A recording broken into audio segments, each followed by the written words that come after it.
everybody, and welcome to the Burnettwork. Welcome to Positive Fandom. Welcome to PGS Moving Image. I am your host, Artem, and today we have with us Darth Plato. Darth Plato, how are you today? I'm good. I just saw the movie this morning and I'm eager to talk about it. Thanks for having me on.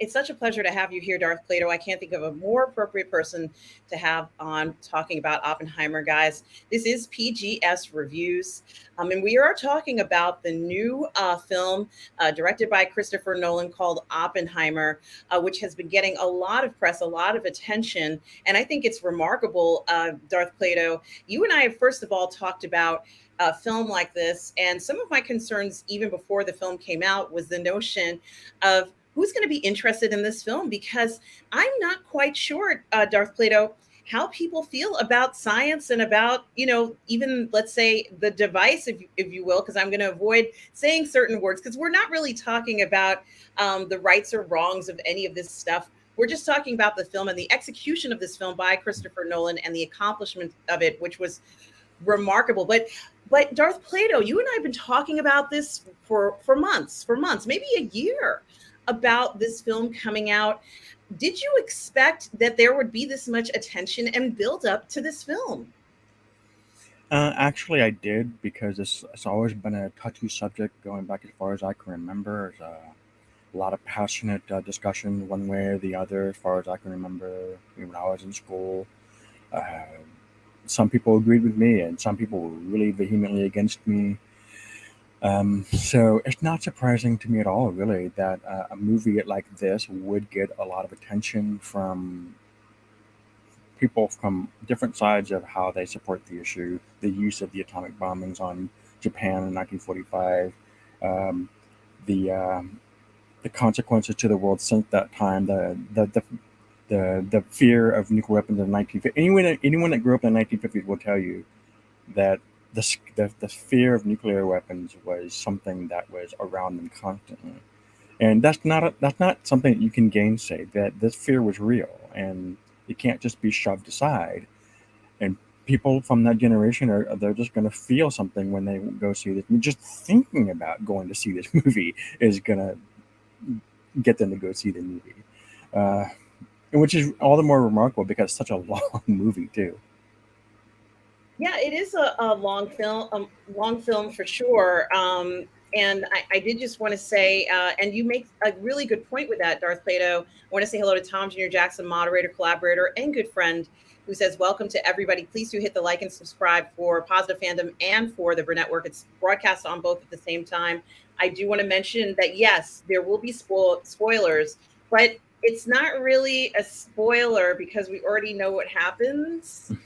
um, Bill. And Bill, I don't want to sound disrespectful to you. I just want to mention to you that we are not deviating away from any of pretty much the historical context, because it's well documented, especially if you follow this sort of historical context. If you're interested in the pre-atomic age and the post-atomic age, if you're interested in that, you already know it. There's nothing that we are going to tell you that's going to ruin the film for you, I don't think. For Uh, sure. I thank you, Darth Plato, for concurring with that. But I did just want to mention to anybody who is watching, and I put up a little thing saying, "Yes, it's me," and yes, there will be spoilers. And Bill, we're not gonna destroy this film. This is not about that at all. There's so much to talk about this film, Bill. And if there's anything you want to are curious about or have questions about what Darth Plato thinks and what I think, you should go ahead and fire in those questions. Um, out of curiosity, because there's so much in this film. Darth Plato, there's so much in this film.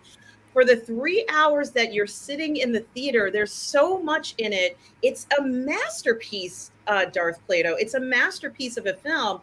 And, I think that historically speaking, we wanted this, but did you think we were going to get something this good?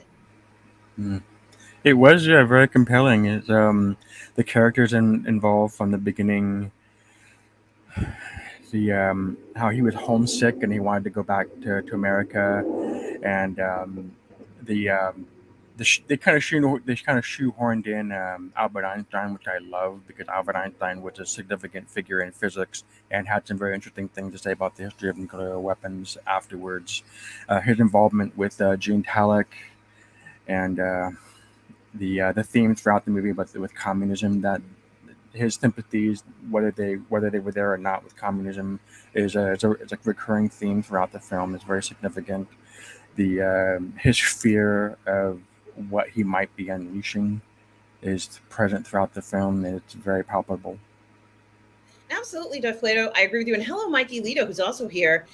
Mikey Lito says that he mentioned a number of times that even though we knew what was happening, I found the feature as a thriller, and it illuminates quite a bit of recent history. And I think that if what Nolan's accomplishment was also trying to dramatize a bit of what happened, because it was very dramatic, it certainly was an incredibly dramatic situation that the film centers around, and of course, the life of Oppenheimer.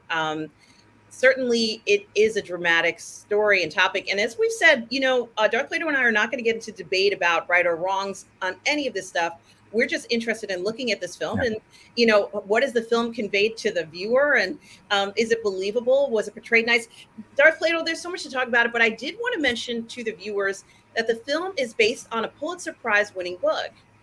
And the book is called American Prometheus, The Triumph and Tragedy of J. Robert Oppenheimer. I'm just going to pull it up quickly. And I have been listening to the audiobook, for this. I've been started listening to the audiobook. This is just the title, American Prometheus. Um, and the audiobook, it's not fully, oh, I have the wrong one. Sorry, guys. I got to go bigger. Sorry. Just give me a second here when I get Darth Plato and I back in here. I'll figure it out, Darth Plato. Nothing like live YouTube. Because now I have like 20 different screens to choose from, and I can never tell which ones are going to be the smaller ones and which ones are going to be the larger ones. It doesn't Well, say. let me take this moment to welcome everybody in that's watching. Thank you for being here, and I especially want to say thank you to Tom Junior Jackson for moderating. Absolutely. Welcome to everybody who is here. Thank you so much for supporting the channels.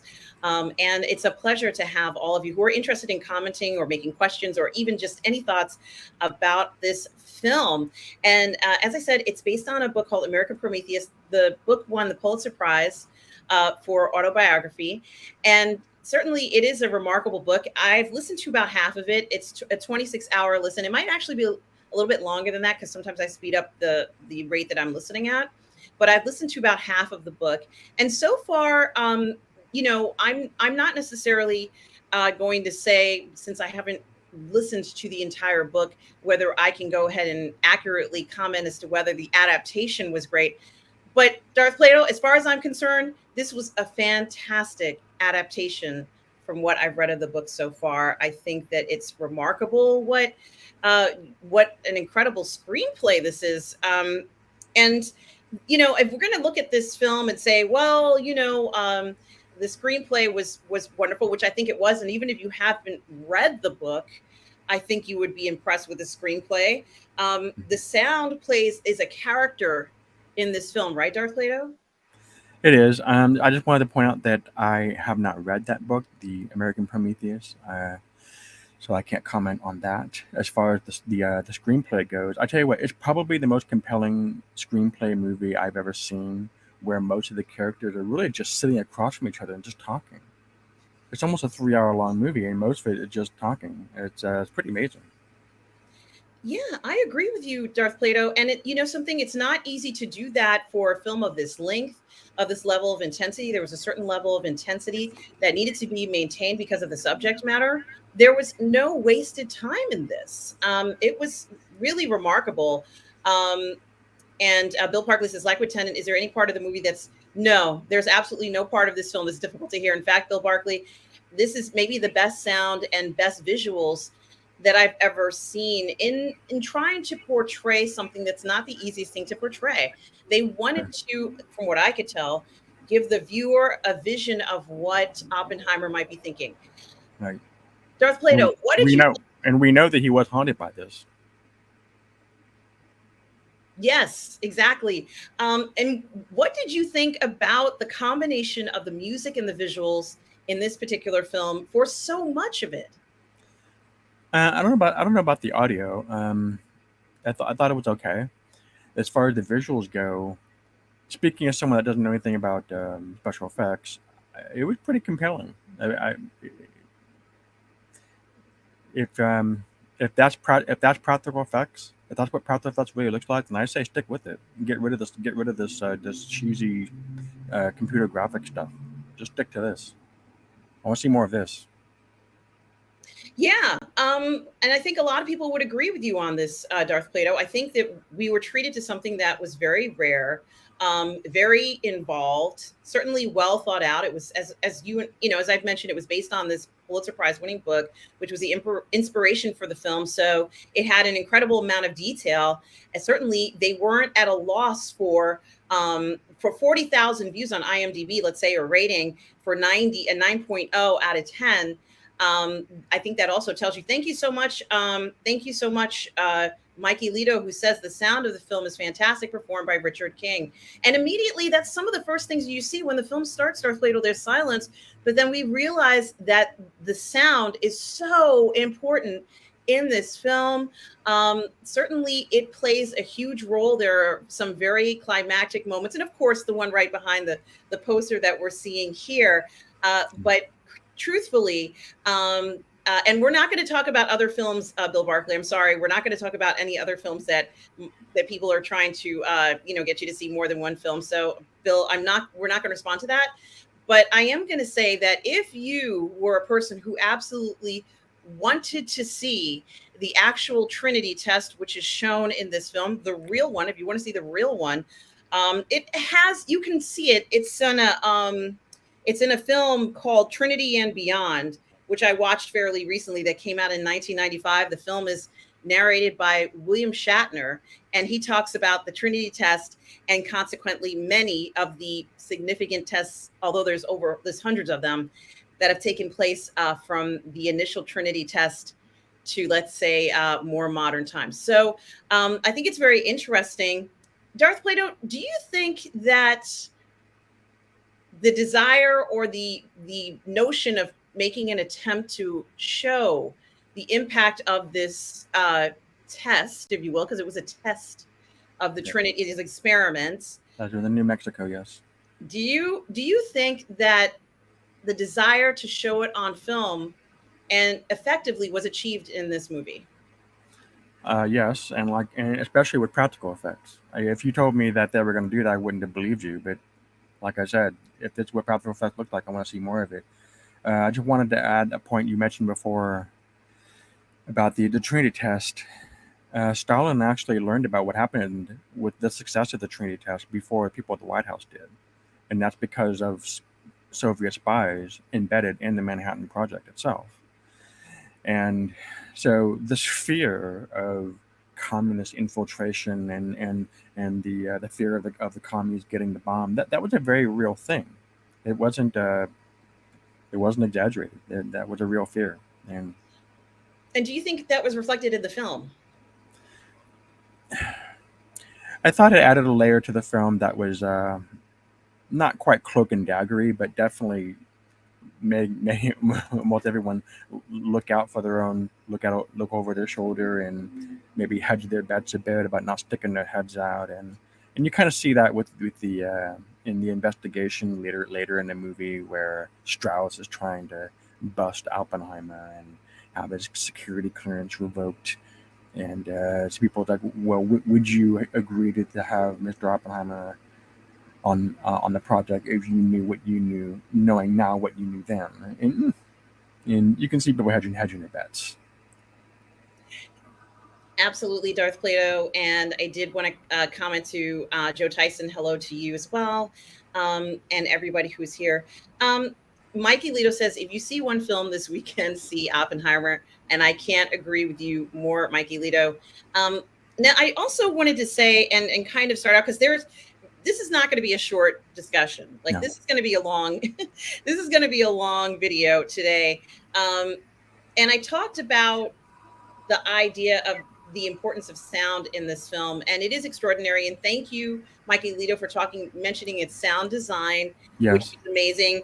I also wanted to mention that the music, I think it's the same individual who did much of the music for The Mandalorian, and I think his name is Goranson, was responsible for that, and I feel like he did a fantastic job. and the visuals as well, which were not easy to pull off. These were complicated visuals. They were meant to convey certain feelings or certain concepts of what I often thought looked like atoms, let's say atomic particles, subatomic particles, all of that good stuff, as well as trying to give you an idea of even the size. You know, Darth Plato, I saw this film in IMAX. I wanted to see it in the 70 millimeter IMAX, but it was too far. And I brought my mother with me, or else I might have ventured out to see it myself. But seeing it in IMAX, I was really impressed with how they were able to kind of convey the size and the scope of what they were doing, especially during certain points. What did you think about the casting of the people in this film? I know, and we all know that Cillian Murphy plays Oppenheimer in it, but the cast alone, Yeah, yeah. I Plato. was I was going to talk about that. But first of all, let me say about Killian Murphy. He's one of my favorite actors for a reason. Maybe today, and we see part of the reason why that is here. If everyone's seen Peaky Blinders, then you know who I'm talking about. If not, this is a great series. Killian Murphy, uh, what can I say? He's one of the best actors today. There were a number of people in the movie. I didn't know they were in the movie, but I recognized them. So Matt Damon's in the movie. Yes. I didn't recognize him until I saw him on the train. I knew about Robert Downer Jr. Um, it was kind of funny. It was kind of funny watching him play a bad guy, kind of. Florence Pugh. I didn't recognize Florence Pugh at first. Oh, and Josh Hartnett was in the. I couldn't believe Josh Hartnett was in this movie. Yeah, We Emily. just saw him. Yes, exactly. I think that we saw the maybe as far as I'm concerned, these actors get roles that pretty much brought out the best in them, Yes, which is and one something. more is Rami is what's his name? Oh, Rami Malek. Yes, he's in it as well. I didn't rec. I was like, wait, that's Rami Malek. Mhm. Yes, he is. He is in the film as well. We also had Kenneth Branagh, who played Niels Bohr, which I absolutely loved that role. He was quite influential over, or at least it felt like he had a huge influence over Oppenheimer in the film. Um, uh, I think that looking at this cast and looking at how much time they spent to make sure everybody was kind of playing the right role, certainly I have to give credit to these casting agents for picking people who were absolutely appropriate in this film. And certainly, I have to say, Darth Plato, I think for many of them, this may be their best roles. Um, what are your thoughts, Darth Plato? And I know it's very premature to kind of like go ahead and say, well, I think this is going to be an Oscar film. I think this is going to be win Best Movie, but I really do think that this is going to be a film that's going to sweep the Oscars. I think it's going to win Best Movie. I think it's going to even win for visuals over Dune, which is coming out later, or may not even come out later this year, actually, come to think of it, for what they're saying. It may be pushed. But Darth Plato, I feel like this might be even a film where these performances are so. And thank you so much, Mikey Lito, who says we have John Papsadera who casted the film to thank for this. Um, do you think any of these roles, I mean, normally I couldn't say this in a film, but Darth Plato, do you think any of this casting, any of these actors would be up for awards for their performances? Well, Killian Murphy for sure. I'm not sure about the others. I'm not really an acting critic, but um, I'm just gonna cheerlead for Killian Murphy. Honestly, one when I mentioned Michael Lito says that Gary Oldman was in this movie as Harry Truman. You know, I did not make that connection, so I appreciate Michael Lito for pointing that out. Absolutely. I did want to mention a few performances, and thank you, Marco, who's here. Marco Esquandoles. Hello, Marco. Says Oppenheimer was fantastic. Thanks for letting us know what you thought of the film, Marco. And yes, I will go to. I absolutely will go to Lincoln Center with you, Mikey Lito. That is where it is in 70 millimeter, right? Mikey Lito, 70 millimeter IMAX. Let's make a date, Mikey Lito, and we will certainly do this. And hello to Rebel Sky. Hello, Rebel Sky. How are you today? Thank you for the $5 super chat. Just want to thank you so much for being so generous to the channels. Rebel Sky says, "Hi, Empress Arden, and to your co-host Darth Plato." The film is great. I think it's this generation's version of JFK by Oliver Stone. Cillian Murphy was terrific. Kudos. Thanks so much, Rebel Sky. Darth Plato, what do you think? Do you want to comment on that? I agree. I think it was on that level of, let's say, cultural significance. Darth Plato, is it this new generation's version, let's say, of JFK? That's an interesting comparison. I haven't thought about that, but now that I am, the more I think about it, the more I think that that's actually an apt comparison. Uh, yeah, the JFK shooting was definitely one of the iconic moments in people living today in the entire 20th century. If you really think about it, there's not a whole lot of other moments that can really measure up to it. The atomic bombings would certainly be one of them. So yeah, I think that is a good comparison.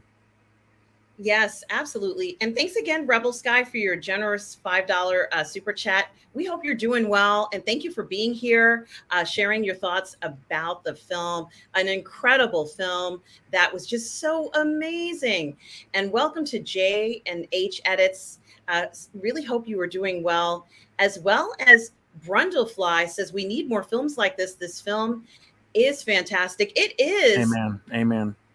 Yes. And so, Darth Widow, Darth Vader, I'm going to be asking you questions for the next hour or 2 hours because there's so much. Everybody who's watching, if you haven't seen this film, there was so much in this film, and so much of it it's excellent. And I do want to talk about these costumes and having to adapt everything to this time period. Darth Plato, it goes from practically 1930 to what, 1960? It spans a long period of time where we see a lot of change, a lot of growth in the country. What did you think about the costuming and the period and the settings? Because I felt like I was there. What did you Yeah, think? they showed him as a student. I'm not sure what year that would have been, but we know for sure. Well, nuclear fission was invented in 1939. We know that. And what else happened in 1939 was the invasion of Poland, when Hitler invaded Poland.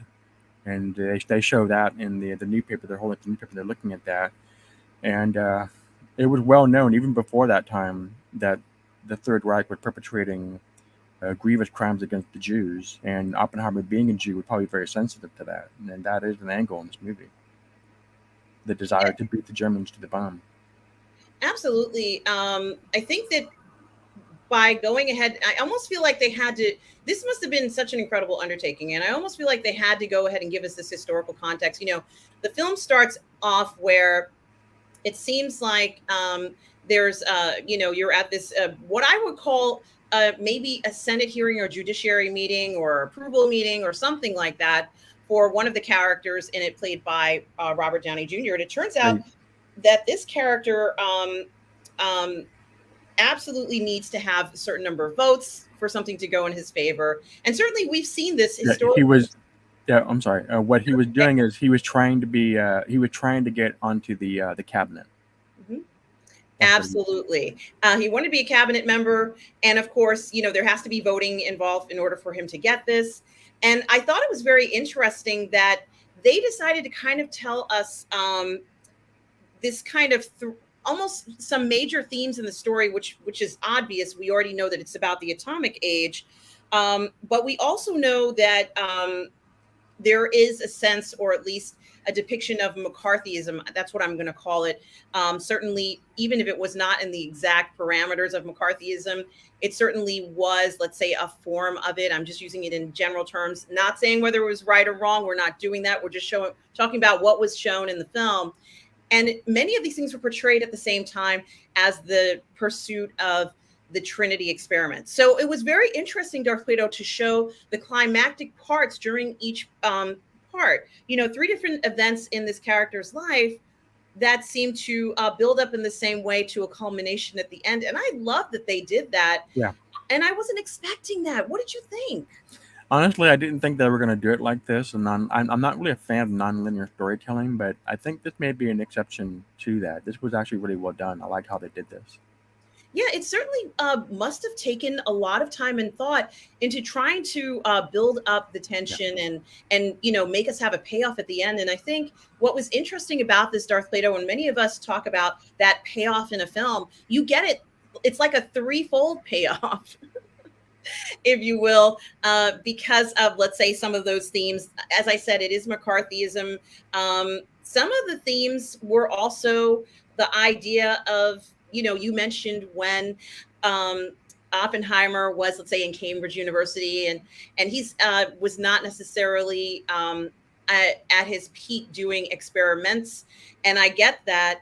And it was interesting to see Niels Bohr explain to him that, something, perhaps you need to go to a place where you can expand your theoretical approach. And, in silico, there is so many scientists who study things in silico versus doing experiments, let's say, or focusing mainly on that. And I think it was very interesting. Did you like this depiction of academia initially, Darth Plato? And where did he go? Well, he ended up going to Cambridge, and then he ended up going to Germany for a while. Well, yeah, but when he And came then back to the States, where did he go? I'm sorry? When he came back to the States, where did he go? He ended up going to, it looked like he was in Princeton and then in Berkeley, but I don't know which order. Yes, he was at Berkeley, yes.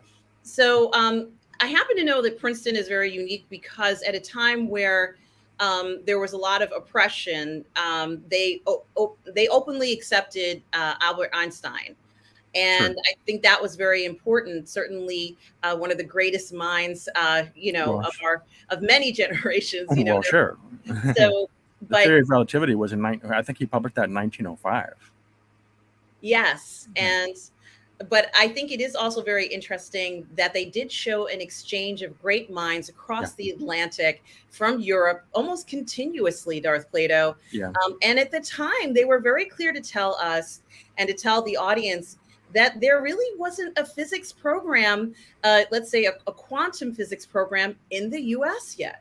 And I think that's very interesting, Darth Plato. The idea that somebody has to build that from scratch today seems impossible and a huge undertaking. Certainly, that's another thing that we have to have some gratitude towards Oppenheimer for, and let's say the department and whoever else was involved. But certainly, it does feel quite odd with the notion that there wouldn't be one, doesn't it? Well, just to mention the Manhattan Project, this project, I don't know what it was initially called, but it actually started in England. That's where it was initially based. And there were scientists in England, Canada, and the United States working on this, and of course, German immigrants, people who from other parts of the world. Now, I don't know the thought process behind why they did this, but they're probably because to keep it safe from German bombing. That's probably why they moved it to the United States and they moved it out to New Mexico. That's literally the middle of nowhere, and you can't get more middle of nowhere in America than New Mexico. And so that's why they would ended up there. And there was no holding back by the government. They threw everything, anybody, and however much money you needed, they just threw at it. And it was the top secret you got. This project was so top secret, not even Truman knew about it when he was vice president. Yeah, and we definitely have to talk about that in detail, which we are. I have many questions for you about this, Darth Later, which I have not begun to ask you, but I certainly will ask you about that just in general, because there's a lot to talk about it, because it's such common knowledge today. It's common knowledge today, but at a time where people didn't even have televisions, and relied heavily on newspapers, if you will. Where the majority of people might have gotten their news. You might have even not gotten your own newspaper. You might have borrowed your neighbor's paper, which I have seen people do, in offices and things like that. How different communications and things were for people. Certainly having those academic departments already set up and having that, let's say, network to know where to go when you're not happy, which is essentially the film starts out where Oppenheimer is clearly not necessarily in a happy place. And they talk about that. And this is going to kind of address what you're talking about, Mark Spector's Avatar, who is here and talks about this nude scene that we saw. And I think Mark Spector, okay, we hear you. We certainly are not going to say, we hear what you have to say, and I hear what you're saying. You felt that was not necessary in one scene. And I think Mark Spector's Avatar, it was shown for a number of reasons. This is just my speculation. This is just my opinion. I don't know if this was Christopher Nolan's, intention to show it for these reasons, but I think it was shown to exemplify that Oppenheimer needed to have intimacy in his life, and he was going to have it. And if he didn't have those intimate connections, he would not have, that would have perhaps contributed to his unhappiness. So he needed to have those intimate moments. But the second one, the scene where he's sort of in a room and his wife is seeing this, I don't think she necessarily might have known all the details of the affairs that he might have had. And of course, that, especially during that time period in the United States, for any spouse to hear that their spouse has been unfaithful in that detail is an embarrassment. It's really just absolutely one of the most upsetting and disappointing things you can hear. And I'm sure that's what she was seeing. It was not an enjoyable moment, I think, for him. It was her viewing this and realizing that the other people in the room did not care if they embarrassed her and if they made her look like a fool in this case. What do you think, Darth Plato? This is just my theory. It doesn't even matter whether about that. I like nude scenes. I felt that it wasn't untasteful, but I felt that that boardroom scene was sending a message of how embarrassed his wife was to hear all those details. Well, my initial reaction when I saw it was, do we really need this? This isn't really necessary. But when you explain it the way you explained it, yeah, you could be right. Nolan's a good director, so I don't think he put it in there just to be. He doesn't strike me as a sleazy director, so he's surely not putting there because he's sleazy. There must be some sort of reason behind why he's doing it. So, yeah, what you said is probably compelling. I think I'd go along with that. Then the second part, of course, Darth Plato, and you're probably even more aware of this than I am, was also to embarrass Oppenheimer himself, and to kind of air out his dirty laundry, which no one wants to have things like that in their personal lives put out there. But it was meant to kind of trivialize anything that he was doing. He was under interrogation, a very, from what I could see in the film, a very unfair interrogation, and it was meant to be embarrassing. It was meant to be. Wouldn't you be embarrassed if something like that happened in a room like that? It was meant to be uncomfortable. That was not a love scene. That was something that was meant to be shocking because it was. And that's how I interpret it, Mark. But who knows? Maybe a few years from now, Christopher Nolan will give us the movie commentary, and that might not be the reason. But personally, I think that's the reason. And you make a good point, Mark. It's something to think about. I don't know about that, G&H. Yes, I just wanted to check just quickly. Now, Darth Plato, I have so much more to ask you about. And one of the things I wanted to ask you about, too, another theme, at least I think was in this, had to do with professional jealousy.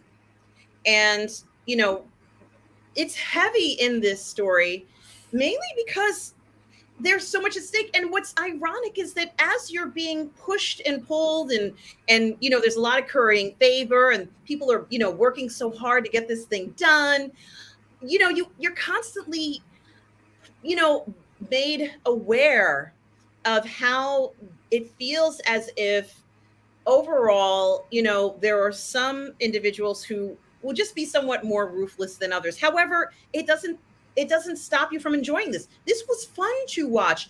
And I thought to myself, great, now I'm enjoying seeing this situation. And I feel sorry for anybody who has to go through that type of interrogation. But I also thought it was important for people to see it because I could never understand what it would be like to be interrogated during that time period. Did they do a good job of showing what I would consider some professional jealousy, but also that McCarthyism era that was so difficult to go through for these people who were under this type of interrogation, Darth Plato? Well, McCarthy wasn't the only guy doing that. Well, I'm using it as a general term, of course, for that time period, anybody who was accused of communism, let's say. Oh yeah, for sure. That was definitely the it was called the Cold War for a reason, and it was because of the fear of Soviets. Nuclear war, Soviet invasion of Europe. That was a fear going all the way up to 1990. Yeah. KGB infiltration into America, infiltration into Hollywood. There was news about that too, and infiltration in academia. There was gosh, that not just in the 50s and the 40s. It actually goes back to the 30s. There was a reporter in the New York Times who went to Russia in 1931-32 when he came back to the United States. He witnessed mass famine and mass death, and he didn't mention one word of it all. And in his piece in the New York Times, and he was named Walter Duranty, and he was given a Nobel Prize. No, not a Nobel Prize, but the Pulitzer Prize. What I meant to say, the Pulitzer Prize for journalism for reporting this news, which turned out to be not news at all because he didn't report any what was really happening, and the Pulitzer Prize was actually revoked from the New York Times because of this. There was a real scandal back in those days, and that was 1932 that they were talking about here. So yeah. And by the way, the New York Times does still have the Pulitzer in their trophy case. They haven't taken it out. And I'm going to find out what the proper word would be for this because, I always use that term because if I don't use that term, I think what happens, I kind of feel like, and I'm not sure if this is true or not, I kind of feel like this might be one of his attempts to demonstrate that fear of it all. Fear And even what? of the spread of communism. Yeah. And even though, let's say, I'm not here to judge anybody, but let's say, these interrogations, clearly the film depicted it as an unfair interrogation. I would say yes. When I watch this certainly is an unfair interrogation, but I don't know how to describe it other than calling it by that M word, because that's the one that we always hear where there was sort of, let's say one of the major ones. And many people know more about that one and its association with communism. So I'm sure there's probably another academic term for it. So who's ever out there and knows what it is, I'm sorry, I didn't describe it right. But I just felt like it was an incredible similarity to what we might have been seeing. I know one of the major differences with the McCarthyism was that it was in an open room. And that was another thing, Darth Plato, you find out certain things as this film goes on, that this was going to be something that was done in a closed room. It was Sure. very hush hush. But for the record, which means anybody could go ahead and pull this information and look at it. And it's quite shocking. But what's even more shocking, and I guess it's not that I hadn't heard about this, but I had no idea how popular communism was, let's say early on, let's say in the 1920s. I had no idea that that was a thing. Oh yeah. I'd seen it, but I didn't know that people were excited about it. This is something that I think the film does. What did you think about the treatment of, let's say, the members of the party who were excited about it and had hopes that this might be the answer to a lot of things? You mean Strauss? Yes, whomever was supportive of the Communist Party in the Oh, film. What did you think about how they had hopes for it? In fact, they were almost arrogant about it towards Oppenheimer and I anyone don't else who know. wasn't on board. What do you think I about the portrayal in the film? I don't know. I don't know where they were going with that. I think they were the way they were. They believed what they believed. They were openly communist. Well, I guess not Oppenheimer. Certainly, Gene was sure, sort of Gene was for sure. He was openly a member of the Communist Party of America. As far as translated, as far as what the Manhattan Project, I don't see how that was going to advance their cause at all. Um, Hmm. But I well, certainly, Stalin had the Communist International. The Communist International was set aside. He got rid of that, and it was replaced by the Comintern. So the Comintern was based out of Russia. That was something that Stalin did. So there definitely was a pipeline all over the world of infiltrating societies around. There was an Italian communist, Antonio Gramsci, who wrote about this. You still hear his name mentioned a lot in universities today. A lot of the stuff still exists. Is that they sort of they've hollowed out the communism and they replaced it with more modern stuff like identity stuff. And I won't go into that anymore. But it's still around. It hasn't gone away. That sort of thing's still around. So I don't know what these people were. I don't know what their goals were. I don't. hmm.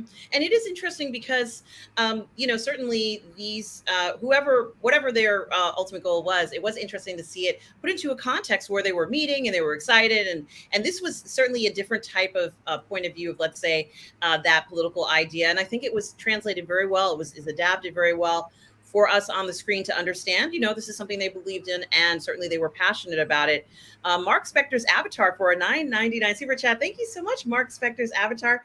I so appreciate the generous super chat there, says, I love the film and it was beautifully shot. Nothing like IMAX, and my theater was full. Haven't seen that since Avengers Endgame. Thank you so much, Mark Spector's Avatar, for the 9.99 super chat. And Mark, my theater was full as well. And I saw a lot of sold out, grayed out areas. You wanted to buy another ticket for a certain time. Stuff was grayed out. Darth Plato, did you have that same experience?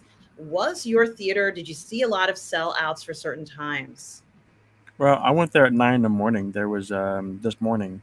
There was probably about four or five other people in there when I walked in. I saw two more people come in after me, down close to where I was, but then they kind of backed up further away. But I was in the third row, so I honestly don't know how many people. I kind of sat down for a while. I didn't really leave right away, so people probably left before I did. So I honestly don't know how many people there. It was probably more, including myself. There's probably about 8 people there, as far as I knew. But then again, it is 9 in the morning, and it is a suburban area. It's not. I mean, come on. Some of you guys are out in what, New York, Los Angeles. You're gonna get more people in your theaters. Yeah, that's okay. That's very interesting. And it is something to think about. And thank you, Mark Spector's Avatar, for the 9.99 super chat. We are talking about Oppenheimer, the new film, the new Chris Nolan film, which we can't stop talking about. I also want to mention Tom Jr. Jackson for a $2 super chat. Thank you so much, Tom Jr. Jackson, moderator, collaborator, and good friend. We are all goof people. Tom says, I really like the movie, but it was powerful. It was very powerful, Tom Jr. Jackson. It certainly was a powerful film. And we have just started to scratch the surface of this film. Yeah, yeah.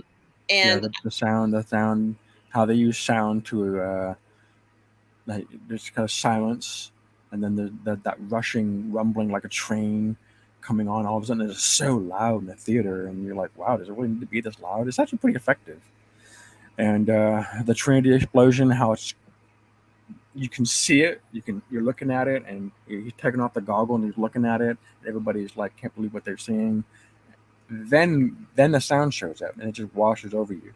The only thing in the modern world that I can think of that really comes close to that would probably be observing a space shuttle launch, because you're far enough away so that you can see the flash of the ignition of the shuttle going up, but you don't hear it right away because light is faster than sound.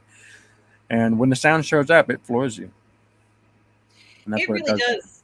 I'm trying to find a photo of it, but yeah, Darth Plato, you make such a good point with this. Certainly, I think that they're going to be nominated for sound. I think that it's going to be something that I think a lot of people are going to remember forever. He's a kind of a picture of Oppenheimer looking at the Trinity experiment um, here in the photograph, and it was a super bright light. And as I said, if you want to see the real one, you can see it in Trinity and Beyond, which is a documentary made in 1995 that is narrated by William Shatner. Um, Yeah, I've but seen it it. just, yes, and it is a great documentary, but it doesn't have the same effects that this film has, right, Darth Plato? Yeah, yeah, well, yeah, because it's a little bit more scholarly in how it's presented. It is effective, honestly. When they were showing the hydrogen bomb explosion, there was some real drama about that, because the people that were at the observation post watching the hydrogen bomb explosion, there was a lot of alarm because the temperature kept going higher and higher and higher, and they thought they were going to die. You can hear them talking about it on the radio. So there's definitely tension in watching. But yeah, it's not the same as a movie, but it's real life. Absolutely. Tom Jr. Jackson says the sound was excellent, but the Trinity explosion was impressive. Certainly, certainly. Mikey Lito says that was a stunning scene. Yeah. Darth Plato. It certainly was, Mikey Lito. Yeah, Um, and also the part where after the Japan surrenders and he's out giving the speech, that whole scene was also really impressive too, where he's just sort of presaging a potential nightmare's future. What if we lose control of it all and it all goes to hell? And you see that also in the conference room where tensions fly, and he's having this premonition of, well, what if? It's effective. It certainly is effective, and here's one of those scenes where it's after I don't remember Yeah. exactly in the film, but it's after either the Trinity experiment or when there were more bombings, the initial bombings, and I think that it was a very overwhelming. I think they made a great visual effect of showing how overwhelming and the magnitude of, honestly, I think in what they were trying to portray was that all of this weight and magnitude of what happened was on the shoulders of Oppenheimer. And certainly we see Niels Bohr, who's played by, why can I remember the man's name? Kenneth Branagh, who says, "Oh, well, you know something? Um, After this happens, you have to make sure, nothing else goes further." And I think it was interesting. I think Oppenheimer might have been thinking about this, but they certainly did a great depiction of the gravity of how he felt. It was almost as if the sound of everybody cheering when the war, let's say, was over or declared over. At least I think that was maybe the scene. And certainly, it's something to think about going forward Well, there, because we do know that he does get involved in politics, right, Darth Vader? Oppenheimer got involved in politics. I didn't know that. Well, they seem to imply that he did after he appeared. Well, did you get that impression that No, he I got didn't. involved in politics from this film? No, I didn't get that impression. I got the impression that he was being pushed out the door because he wasn't needed anymore. That's what I got. That's the impression I got. Okay. Um, yeah. I want to say one more thing about that, and something that they showed, but they could have expanded on this more, is the motivation between for Killian Murphy for Oppenheimer was the Germans were working. They had their own version of the nuclear bomb project. That's just true. It turned out to be woefully inadequate for what they were trying to achieve, but that wasn't known at the time. So they knew that this was being worked on. It was known, and Oppenheimer was bothered by it because he was Jewish, and the thought of the Nazis getting the bomb was very frightening, as it should have been. And then the war was over. The war ended in Europe before the bomb could ever be realized. The Trinity bombing, I believe, was in March. That was right about the time when the Allies were pushing into Germany. So the outcome of the war was pretty well decided that Germany was going to lose the war. The question was who was going to reach Berlin first? Was it going to be the Allies or was it going to be the Russians? So that was still the open question. There was no question that the bomb wasn't going to be used. Okay, VE Day happens. VE Day happens, and okay, so now what? Now you have the scene where they're sitting in the room. They're talking about the Japanese, and you have a very real question: is how they're going to use the bomb there. Oppenheimer seems to have a problem with this, and I'm kind of curious, why does Oppenheimer have a problem with this? Uh, why does he want America to have the bomb to use against the Nazis? Possibly. Okay, I understand he doesn't want the Nazis to get it. I understand that. So he wants to use the bomb to make sure that the Nazis don't develop it first and use it. So Germany's defeated. Okay, so Germany's defeated. And Germany was a wicked government that needed to be destroyed. But how is the Japanese government not equally wicked? They weren't persecuting Jews, that's true, but they did attack the United States, and the U.S. involvement in the war was because of Pearl Harbor, not Germany. So I don't really see how he's sort of justifying. Okay, I'm fine with using the bomb against Germany, but not against Japan. I'm not seeing that. They could have expanded on that a little more, and what the objections could have been for that. Oh, you're okay with it here, but you're not here. I would have liked to see a little more of that. Yeah, and certainly that is something that I think they obviously got information from his letters and perhaps from his lectures and different things like that. And I think if I'm not quite sure whether the film is asking us or stating his opinion on one matter or another. I think, if anything, it's telling us that he felt he had to have an opinion on it and that he felt he had to be involved in decision making going forward. It's almost like he was saying it's okay to use the atomic bomb, but only if it's people harassing Jews. I hate to think that that's actually what he's trying to say, but it almost feels like that's what he's saying. That's an interesting point. I don't know what he was trying to say in it, so I can't comment. But it is something to think about and something that people might address and talk about. Maybe Nolan will address it for sure about it. Um, Another thing that was very interesting too, um, and of course, this is the Manhattan Project. And I told you, Darth Plato, I do want to ask about this and the creation of it. As I said, at a time where most people didn't have televisions, they had radio. Maybe they had a newspaper from a neighbor, or they had their own paper. And movie theaters. And movie theaters, which was that's right. That's how most people got the visuals from the war in those days. During the intermission or other parts of the movie theater experience, they showed film footage from Europe and other parts of the world of what was going on. That's how people saw for their own eyes what was going on. And you had to go to the movie theater to see it.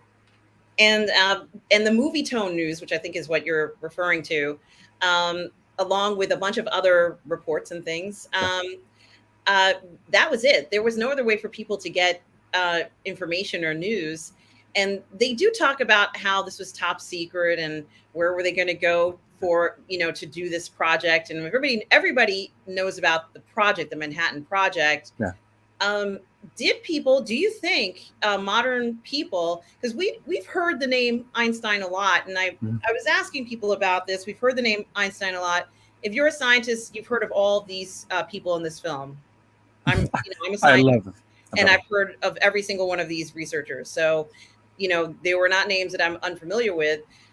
But what I'm curious about is, do people know Oppenheimer in general the way they know Albert Einstein in general today? And obviously this film is going to bring attention to Oppenheimer, but do you think that there was ignorance in general about who Oppenheimer was and how he was involved in this project in the general population, let's say, in the world today? Yeah, at the time, I don't think so. Not at the time. Nowadays, probably, because kids seem to be ignorant about all kinds of things. Okay, nowadays, kids don't even know that there was such a thing as World War II. If you walk down the street and ask people who we fight in World War II, and they say England, they're not going to know. So yeah, I'm not surprised by that at all. Einstein was a household name for a lot of reasons because he said colorful things. He was a really colorful guy. I love the fact that Einstein's in the movie. Yeah. And you can see him. You can see his crazy hair and everything. It was really well done how they had him in there. I'm glad that they didn't show him like picking up a bug and eating it, because he wouldn't know to do that. There he is, right there. He's a recognizable figure for most people around the globe. Yeah, I'm not surprised.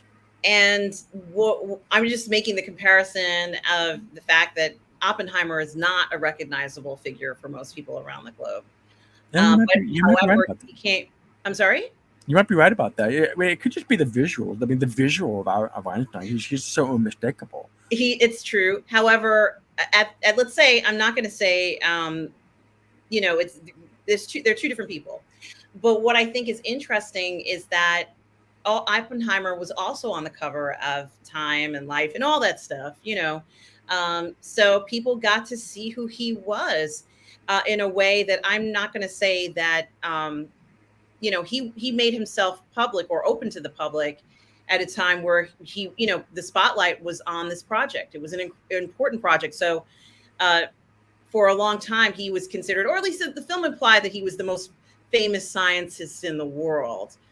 How could he go from, so this is my question, how could he go from being the most famous scientist in the world to what I would consider a somewhat more obscure scientist in such a short period of time, when Einstein was popular, let's say 1910 to now, continuously, or at least feels more continuous in popularity? How could we explain this? I honestly don't know the answer. That's such a good question. I wish I knew the answer.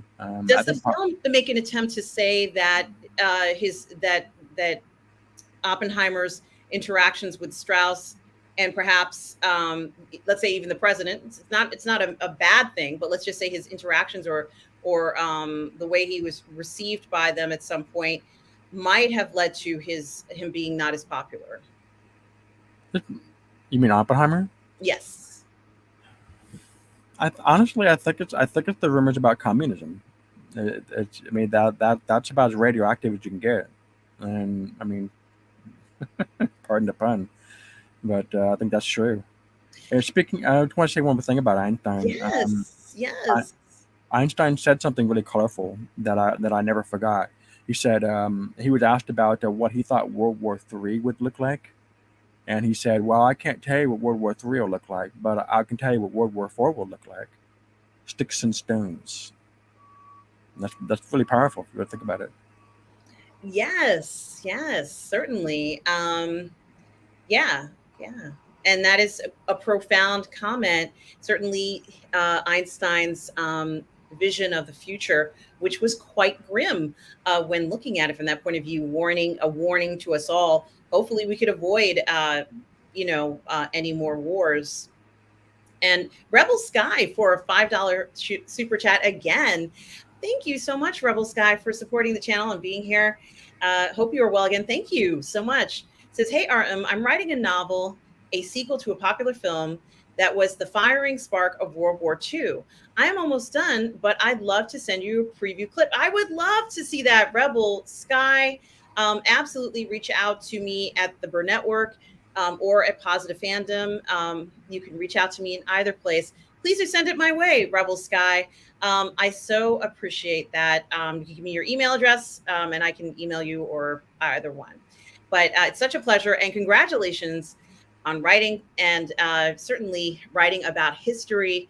I always admire people who take on history because it is so important for us to see things like that. Um, uh, Retro, I really like that. Retro says a lot is memory a hold, warped and mythologized concerning U.S. role before and after World War II. Um, yeah, I hadn't thought about that from that point of view. This is very interesting um, and something to think about. And I'm going to try and send I my suppose, huh? Well, every country is self-serving in how it tells its own history. It wants to glorify itself for morale purposes and for promoting it and for projecting its power and how it's seen by other countries. So yeah, sure, okay. But so does every other powerful country that's ever lived. Darth Plato, and I have no choice but to ask this question because the question itself is presented and there are some profound statements in it about being Prometheus, and of course it's the name of the book it's based on, and being the killer of all people or something to that effect. I don't have the exact wording in Sanskrit. You mean what Oppenheimer said after the bomb, after the explosion? Yes, and he also says it. I think when he's with the young lady that he's with, he has the Sanskrit book that he's reading it. God bless him for reading Sanskrit, but he's reading parts of the passage where it's found, right, Darth Plato? Yeah, it's a Hindu thing from the Vedas. He says, "I am death. I become the destroyer of worlds." That's what he said. And I think it's amazing. It certainly sounds very superhero-ish. I think we've seen this in a lot of comics as well. For some of the baddies, some of the bad guys in those roles certainly inspired a lot of people. That passage alone, aside from what we're talking about, of course, but I wanted to kind of talk about the atomic age. And since you and I, that's all we know is the atomic age. We don't know anything else like that. But how did this have an effect? And we kind of saw what happened um, with Oppenheimer himself and how this affected him. He seemed to have been shaken. He's been shaken by all this, as we know. But how did people even understand what this atomic age was going to bring? Did the average person understand in 1945 or even in 1955 what this really meant, other than that they had to hide in case there was a bomb coming? I don't. The simple answer is no. People couldn't possibly have processed it. Look, you're talking about something that was utterly unknown to the history of the world. The American Prometheus is aptly named because Prometheus in the classical legend brought something that was not previously known before to humanity. Humanity would never change, was never the same after meeting Prometheus. Oppenheimer gave the world something that it never knew existed. And on the one hand, there's a lot of potential for good there because there is, but it's scary at the same time because because our exposure to it on the world stage was in the form of a bomb. So how else can we look at it? Could the people of that generation looked at it except with fear? It's I can't gainsay that. It's perfectly under anyone that grew up. I said this at the top of the show. Anyone that grew up in the 50s will tell you that it was really scary to live in that time because they were always talking about it. There's drills about what do you do in a nuclear attack. It was common. So yeah, I don't think people understood what was going on at all. I don't think people in the White House understood it because the implications it has for military science going forward. And I don't want to get into that can of worm. This is something I'm interested in talking about, but I won't get into it here because we'll just be here all day. Well, I But felt there were consequences. Look at Hello Vietnam and other things directly affected by the introduction of nuclear weapons. It completely skewed military science. and I think it's important to note it, Darth Plato, only because I think they want the viewer, you and I, to think about it. And certainly, you and I have thought about this. If you're in academia, this is a conversation that we've all had a Yeah. thousand times. And even Oh if yeah. you're not in academia and you're interested in it, then it's a conversation you've had a thousand times. But I almost think that they wanted the average person to think about this. Do you think that that was one of the intentions of the film? I think it's kind of obvious that was the intention of the film.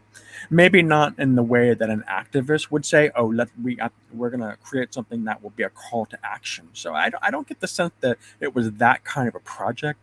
Nolan is a good director that wants to create something that people are going to talk about for years to come, and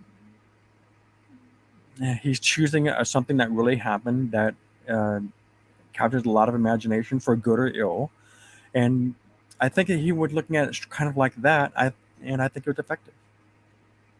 Hmm. Um, I had to ask that question only because I don't know. You see, if we're looking at this in the context that is realistic, and this is not a right or wrong thing. This was during World War II. Hmm. And at that time, I'm going to say that the majority of people who were alive then wanted the war to end. Yes. And so this notion of what was on their mind was just that the war would be over. But it's almost as if the manner upon It's the actually film. worse than that. It's worse than that actually, because not only was the war going on, but there was the prospect of invading Japan. You understand that would have been an enormously difficult task. It would have dwarfed D-Day by at least a factor of 10, at least. It would have been multiple landings. The southern island of Kyushu. It would have been at the Kanto Plains in '46. There would have been bombing all over Japan, including the rice harvest. So you're looking at 10 million dead before the end of 1945 alone. That bare minimum, and that's going to continue into 1946. They were literally going to starve these people into submission. The invasion of Japan would have been the largest operation in the history of the world, bar none. And we're talking about invading a people that had never been successfully invaded. The Mongols twice tried to invade Japan, and they were both spectacular failures. So this was a very heavy thing that people had on their minds. It had to be done, so people were going to do it, but people were not optimistic about this being done quickly or with low casualties. This was going to be a massive bloodletting for everybody involved. The fact that the Japanese government surrendered at all, after everyone saying, "Oh, no, I'm not going to surrender," they'll never surrender because they're fanatic. Well, the government didn't surrender. The Hirohito kind of did it on his own. There's a whole story behind how that happened. The government actually didn't surrender. The Hirohito forced them into doing it. It's a little hard to explain, but that was unexpected.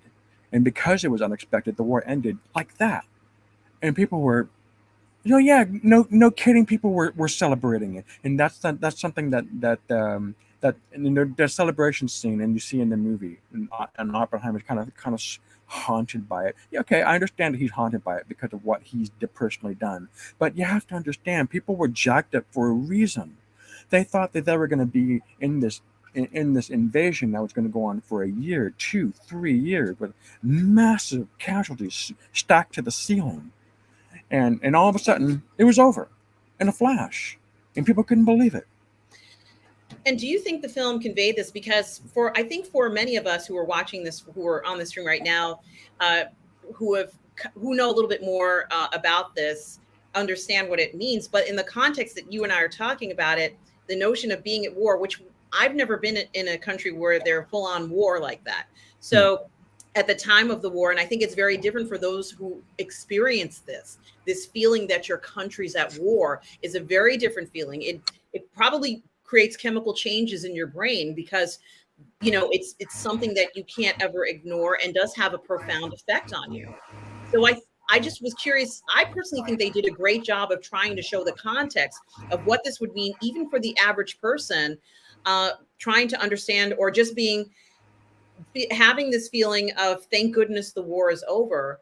I think they absolutely had to represent that and show that. I felt like they did a good job in the film of it. What did you think, Darth Plato?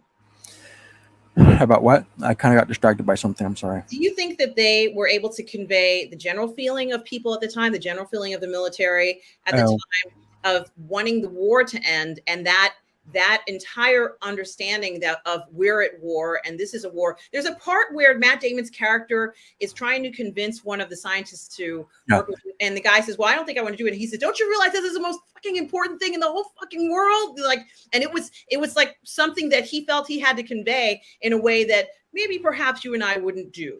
But he had to express this. And I almost wonder if he's expressing it not just to the scientist, but to the viewer. The short answer is yes, but I think they kind of underscored it. Like I said, the movie doesn't really convey just how daunting a task invading Japan would have been. So in the absence of that, it really does kind of shirk that. So yeah, okay. So the American military people are serious about getting this done. Okay, well, go figure. But that's my answer. Darth Plato, you and I have discussed this point a little bit more too about what did the general public know, and even with the information they were given, obviously some of these soldiers, some of these guys who've been to the front, some of these let's say upper management government officials knew a little bit more because they've seen a little bit more of what was going on, but they were not able to divulge that information to the general public. And so there's a lot that the general public wouldn't know at the time. However, they know they're at war, and it's not a good feeling to be at war. It's something they want to end as soon as possible. And the notion of extending the war was something that was not a good feeling. No one wanted that. No. Tom, and guys, please do subscribe to Tom Jr. Jackson's channel. I have his link here right here in the panel there. You can see it there. Please make sure you like and subscribe to his channel here on YouTube. I also want to welcome. It's funny that you mentioned that. I'm sorry, go ahead. Yeah, it's okay. I just wanted to welcome PCVM99. Hey, how are you? Says, saw the movie and the final hour was intense. Thank you, PCVM99, for being here and sharing your thoughts about the film. And what were you going to say, Darth Plato? Well, it wasn't just the general public that didn't know. Most of the people in the military and the government didn't know. I mean, Truman, when he was vice president, didn't know. Now, Truman knew that there was something called the Manhattan Project, but he didn't know what it was. Now, when he was a senator before 44, he was brought on to the ticket in 44 to replace somebody else. I don't remember his name. And he got sacked. The Truman came on, and he became vice president. And he tried to corner General Marshall one day and said, I asked about this when I was a senator. Now I'm vice president. What is the Manhattan Project? And General Marshall said, look, please don't ask me about that. I can't talk about that. And, real polite and how he went about it. But what FDR died, I believe he died on April 12th, and Truman came in. And when Truman came in, who was in the Oval Office waiting for him? It was General Marshall. And General Marshall told him what was going on. So even Truman didn't even know. And Truman was the one who ultimately made the decision to use the bomb. He didn't even know until April 12th. What it was. So forget the average citizen.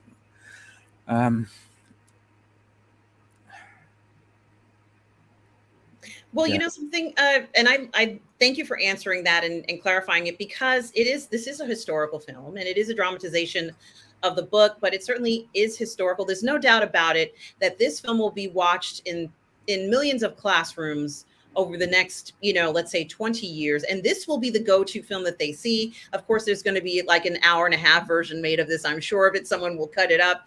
But to be honest with you, Darth Plato, I think that the worth of this film is almost unmeasurable. And Keely Chow is with us tonight. Keely Chow, I hope you are well. Hope everybody is well here. Certainly hope everybody is having a good night, and so glad that you all are here. I have a few more things that I wanted to talk about. Mhm. And, we talked about the atomic age, and certainly where they talked about, I know in the book they talked a little bit more about Oppenheimer's background, and they talk about how he mentions he's from a different side of the, of Manhattan, and he was brought up differently. But if in the end, it seems like he enjoyed, obviously, New Mexico very much, in Pecos National Park. I've never been to Pecos National Park. I've been to New Mexico a lot, actually, but I've never been to Pecos. At least I don't think I've ever been there. Maybe my parents took me there, but I doubt it. Um, and I think, he thought that that was a great place to go ahead and do this secret project. No one's going out there. No one went out there. There's one point where they're working on everything, and I just loved this visual. I don't have a picture of it, but they had a fish bowl, or let's say it looks like a fish bowl. It's probably a punch bowl or something like that, a trinket bowl, and a glass, a wine glass. And they had these marbles, which they used to show sort of quantities of radioactive isotopes. Yeah, it was Culture Casino's wine glass. Well, shout out to Culture Casino. Culture Casino, I hope you are well. And guys, if you do watch YouTube, you probably know who he is. And certainly do check out his channel. It's wonderful. I love Culture's 6 minutes, news in 6 minutes, which I watch every day. Um, but what I loved about it was that the film seems to continually use rather simple and incredibly understandable methods to describe what is needed. And so here they were talking about, well, in order to do this one, we have to fill this wine glass, but in order to make the big one, we have to fill this fish bowl. Right. And the marbles represented, of course, the quantity of radioactive isotopes Right. they would need. What did you think about doing that? I don't know if that was true. It might be in the book. Maybe they did do that. But what did you think about them deciding to show things to explain to people how this works, and kind of make them understand that there's something inside that bomb, and what's inside it? There's a reaction, and that's what causes the explosion. Honestly, I think that's just something that Nolan put in there as a process of learning more about the the time period and the event itself. I mean, anyone that's taught will tell you that the bet you don't learn more than you do from teaching. You learn a lot from teaching. And I assume that when you're making movies about a period piece, you're going to learn something because you're researching it. So Nolan probably learned some stuff when he researched this movie. He probably wasn't an expert going in, so he probably learned about this thing about the wine glass and the the glasses and what they were doing with the, I guess they're marbles. I'm not sure what they were, and he was probably really impressed by that and decided to put it into the movie. And I thought I'm really glad he did. I thought that was an interesting little thing they showed to illustrate how this worked. It was it's just simple, common objects, and they arranged it in a way that actually almost kind of makes sense coming from someone that was not a science major. Yeah, I think it was an extra step to explain to people without necessarily having to go to a point where it didn't make any sense. I think that it was very carefully thought out and very understandable. As the bowl filled up, it meant that they were even closer to possibly being able to finish the construction. Gee, Darth Plato, they even showed you the construction, some of it, not everything, but a good portion of, them assembling the parts. And it felt like you were putting together a model or something. It was very impressive. We saw some of the scientists depicted there. There was a variety of faces. We didn't hear everybody's name, but in the book, they're mentioned and they're well known throughout, history. I also thought one also very important part had to do with William Borden. I hope I'm saying the right name.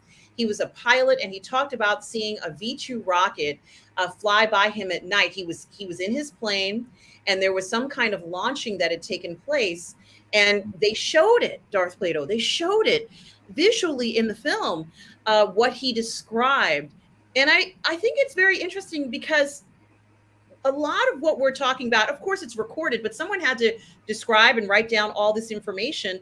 This is maybe one of the most well recorded operations in history. But I wasn't expecting to hear him say that. And I thought that that was very interesting to talk about how he saw a V-2 rocket, which we know during the Blitz was a terrifying rocket. It made, and I think it was the one that had that humming sound that was terrifying. People could hear it coming. Yeah, Um, I think it was after the Blitz, but it was definitely something that happened. The Germans were bombarding England with the V1 and V2 rockets. That was true, but I think it was after 1940.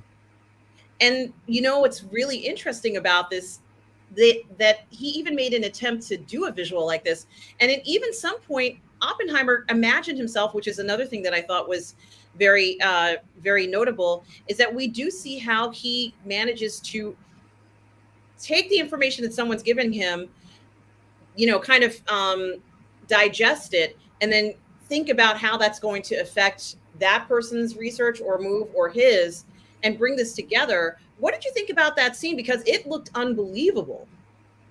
I can imagine what it would have been like to do that kind of a job. So all I can do is just salute it. I can't imagine it. Hmm. And I really thought that it was incredible. And Tom, is Culture here? You mentioned Culture. I thought maybe he was here and I missed him. Culture, if you're here, hello to you. um, Now, there's one other thing I also want to talk about, and it has to do with when Oppenheimer talks about the psychological impact of the device. The psychological And impact. yes, and I think leading from talking about the V-2 rockets, and we know the psychological impact Oh yeah, of these yes. individuals and how it felt for them to do that, and how Oppenheimer felt that they weren't discussing that. Um, and I also think that they want you, meaning you and I, the viewer, the observer, to think about the psychological impact of the device. Yeah, it's like part of the reason why the V2 rocket was fearful wasn't just the destruction. Um, it was the fact that it couldn't be intercepted because it moved so fast. A regular plane couldn't intercept it. And so a weapon that can't be stopped is by definition scary. The only way to deal with it was really to go to where they were firing the thing and take out the launcher. That was really all you could do. That's part of the psychological terror of what the V2 was. The device itself, yeah, you're okay. I'm glad you mentioned this. The part about the device where they actually start showing the device itself at the testing ground, they had this weird sound going on in the background. It almost made it sound like it was some sort of alien device that they dug out of the ground. It was making sound by itself.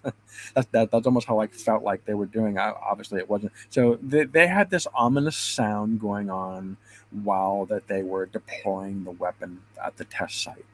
And sure, well, I certainly don't think it should have been a happy tune, but that was the tune they went with, and it's effective. It kind of it's a nuclear bomb is frightening. There's no other way to look at it. So I thought that the sound and the music for that whole Trinity scene was really quite awesome. That that part and the part later about the sudden silence and the explosion and then the wall of sound. So those two things taken in conjunction are just really powerful. That's the highlight of the movie for me. Yeah, and certainly it was the climax of the film, Darth Plato. And if you can imagine a film that has so much, and there is a climax in the film, which I can't remember the point. It takes place maybe 1 hour and 53 minutes, but PCV M99 says, I never felt so much nervousness during a film. From when the bomb went off, hearing it in Dolby was crazy. That made me feel like you were in a roller coaster waiting for it to drop. It's very interesting. Certainly, it's undescribable. PCVM99, you did a good job of describing this, but it is undescribable in experience, and that is actually part of the psychological Yeah. Effect, isn't it? Darth Plato. Of course, we're watching it. We're not physically affected, uh, being hurt by it, but that is part of the psychological effect. Yes, but very different. Yeah, for as far as the audience goes, yes. As far as the people at the time, it's a very different from the V2 though, because the V2 was scary because of the psychological effect, not necessarily because of the destruction it caused. The destruction was actually very minimal because there was no way to aim the thing really. You couldn't pinpoint accurate the rocket. It was just something they fired off and you didn't know where it was going to go. The atomic bombing of Hiroshima and Nagasaki was a completely different thing. There, you have a very real strategic use for the bomb. So yeah, it's psychological, but it was also very strategic in how it was used. Unlike the V2, where they were just firing it off and I think it was very. I thought if we were if from a cinematographic point of view, which we all know that this film is going to win for best cinematographer, or at least be nominated for it, right, Darth Plato?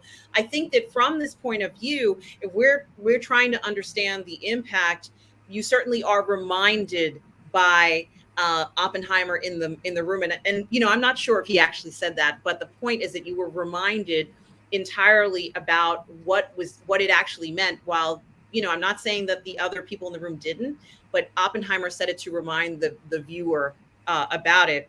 Now, the other thing that I was going to say, at least that's my interpretation of it, was so after the Trinity experiment is a success, Darth Plato. yes, it is. We know that they make they make multiple devices, but there's two, which Yeah, go on. there were 4 devices, 1 for the test and 3 to be used. Yes. 2 were used immediately. 1 was held in reserve. And they go on the Yeah. Enola game. We know all this stuff. Like we know Yeah. a lot of the details of this because it's been reported. So that wasn't necessarily something that was a secret, because after it was dropped, it was no longer a secret, right? Yeah. But what I find interesting is there's a scene where after the Trinity experiment, Mhm. you can see the boxes and the bombs, which are enormous, they're huge, are in boxes and crates, and they're being taken away. And we knew this was going to happen. But why does it feel like, I don't know, I could see how as they were leaving, it felt like, I don't know, like it was a very odd feeling for them to be leaving the Los Alamos. Now, we knew that was the objective. It was. And however, and yeah, exactly. However, Darth Plato, when we see it happen, I don't know how you felt about it. I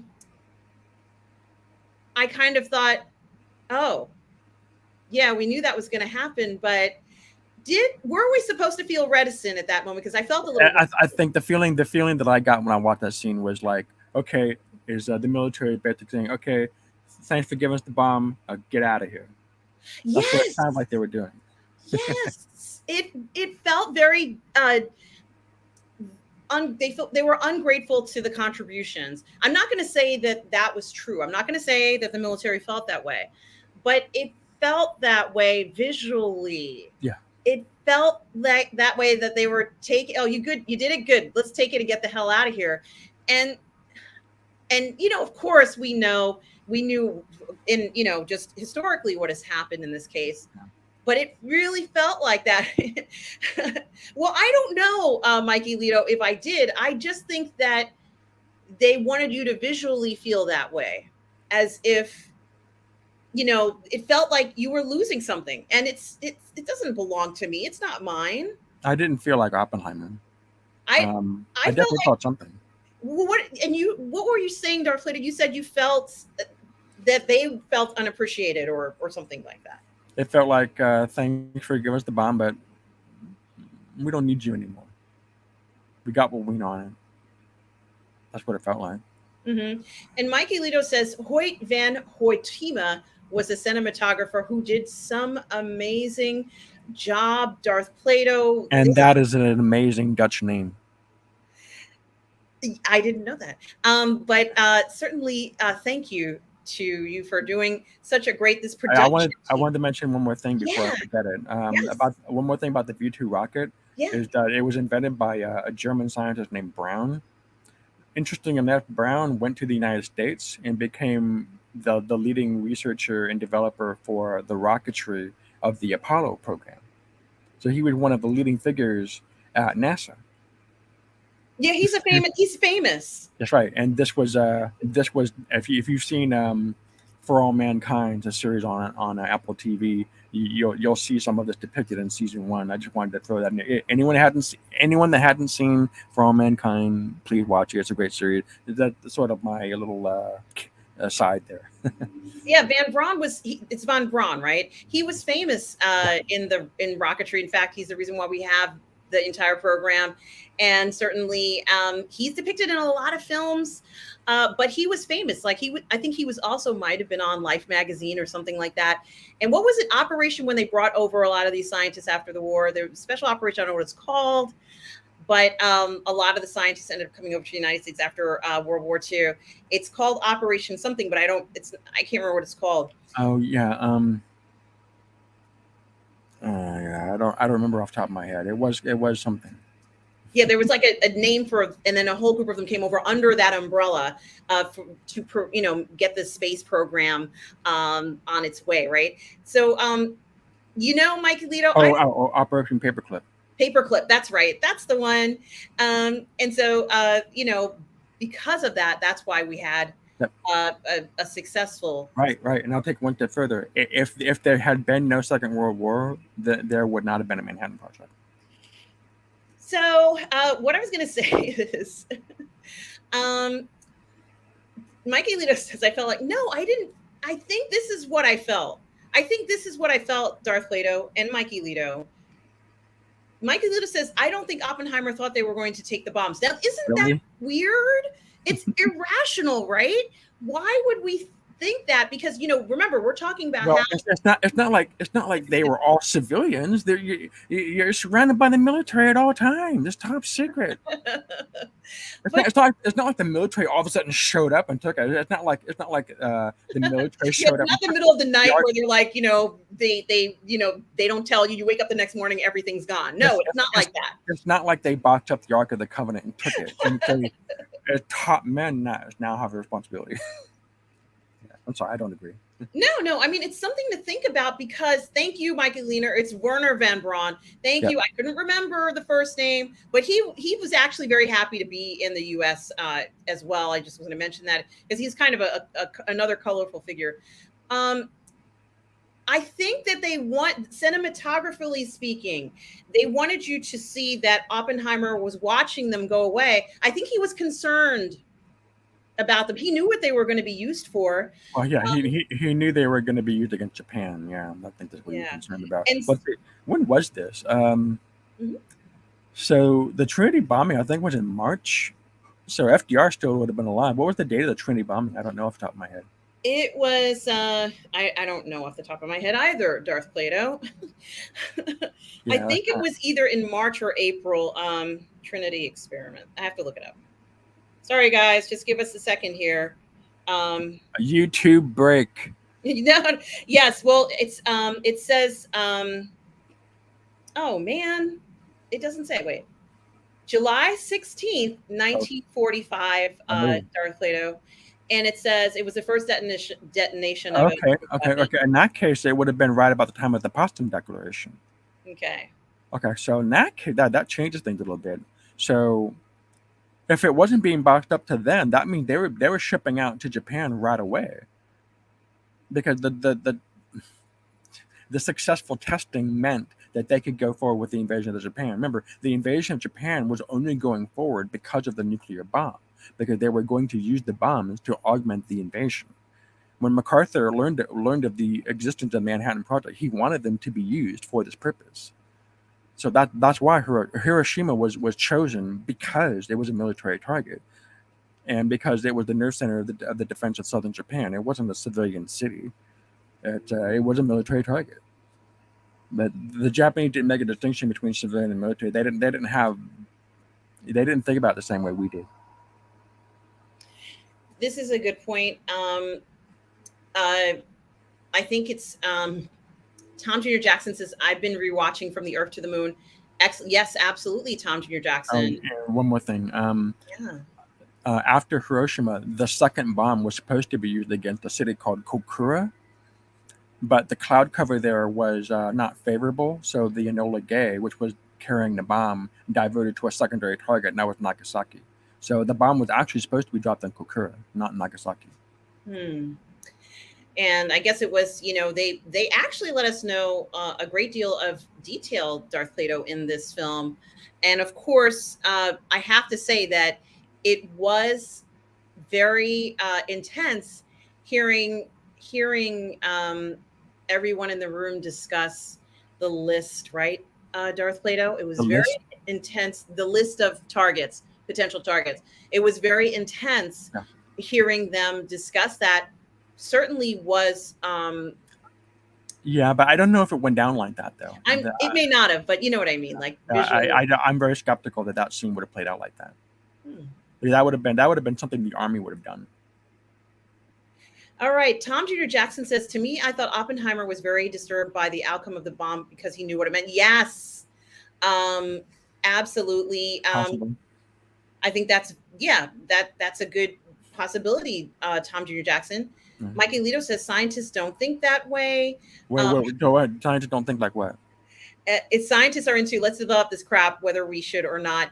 Well, you know something? I think we saw something, and a lot of people. That's possible. Hold on, that's Yeah. possible. When I was at Berkeley, I knew a math teacher there, who said his father was was a student at a school in New Mexico, where one of the Manhattan Project scientists was on campus as a lecturer, and people were always asking about his role in the Manhattan Project. Like, did you think about what you're doing is right? And what do you think about it now? Would you do anything different? Ooh. And he always answered the question along the well, as a scientist, we don't have to worry about questions like that. So that's how he always answered that question. Yeah, and it is quite a question to ask. Sorry. It's okay. There's a dump truck depot 1 block from me, and a motorcycle repair shop a block after that. That's okay. There's a motorcycle repair shop across the street from where I am, but I'm in the back of the house. Actually, I'm in the front of the house, and the repair shop is on the other side of the block. But I can see the sign from my deck, like where it says, and also Empire, there's a sound. Yeah, like Empire or whatever. There's also a sound studio across the here. Unfortunately, it hadn't been used for some time, but Bob Dylan used to go in there with Jerry Garcia. Oh. And sometimes you could hear the music going on, and unfortunately we're not in the right time for it. But on a good day, I could hold my mic up to the window and you could actually hear Bob Dylan playing. Oh my gosh, that's so cool. That is amazing, Darth Plato. PCVM99 says this movie is definitely in for some Oscars and for sound editing, music, and some scene that is. Yes, it certainly is. I also did want to mention that Cillian Murphy, I hope I'm saying his name right. His acting in this, he had to carry a lot of this film. There was a lot more than the average actor would have to do, and a good portion of the scenes he was in or in with other people. So there wasn't a lot. Yeah. There wasn't a lot. There wasn't a lot of scenes where he wasn't present. Right. Right, Darth Plato. And I think that thank you, Killian. I think that for someone who has to play this role for a 3-hour film must have been very demanding on him. There were a lot of close-ups, Darth Plato, a lot of close-ups. He was one of my favorite actors going into this movie. He certainly is now. That could not have been an easy role to do. This is a really good role. And also, remember, did you notice the scene where he was on horseback? There's one scene where he's on horseback. Yes, I think I have that scene or something like it here.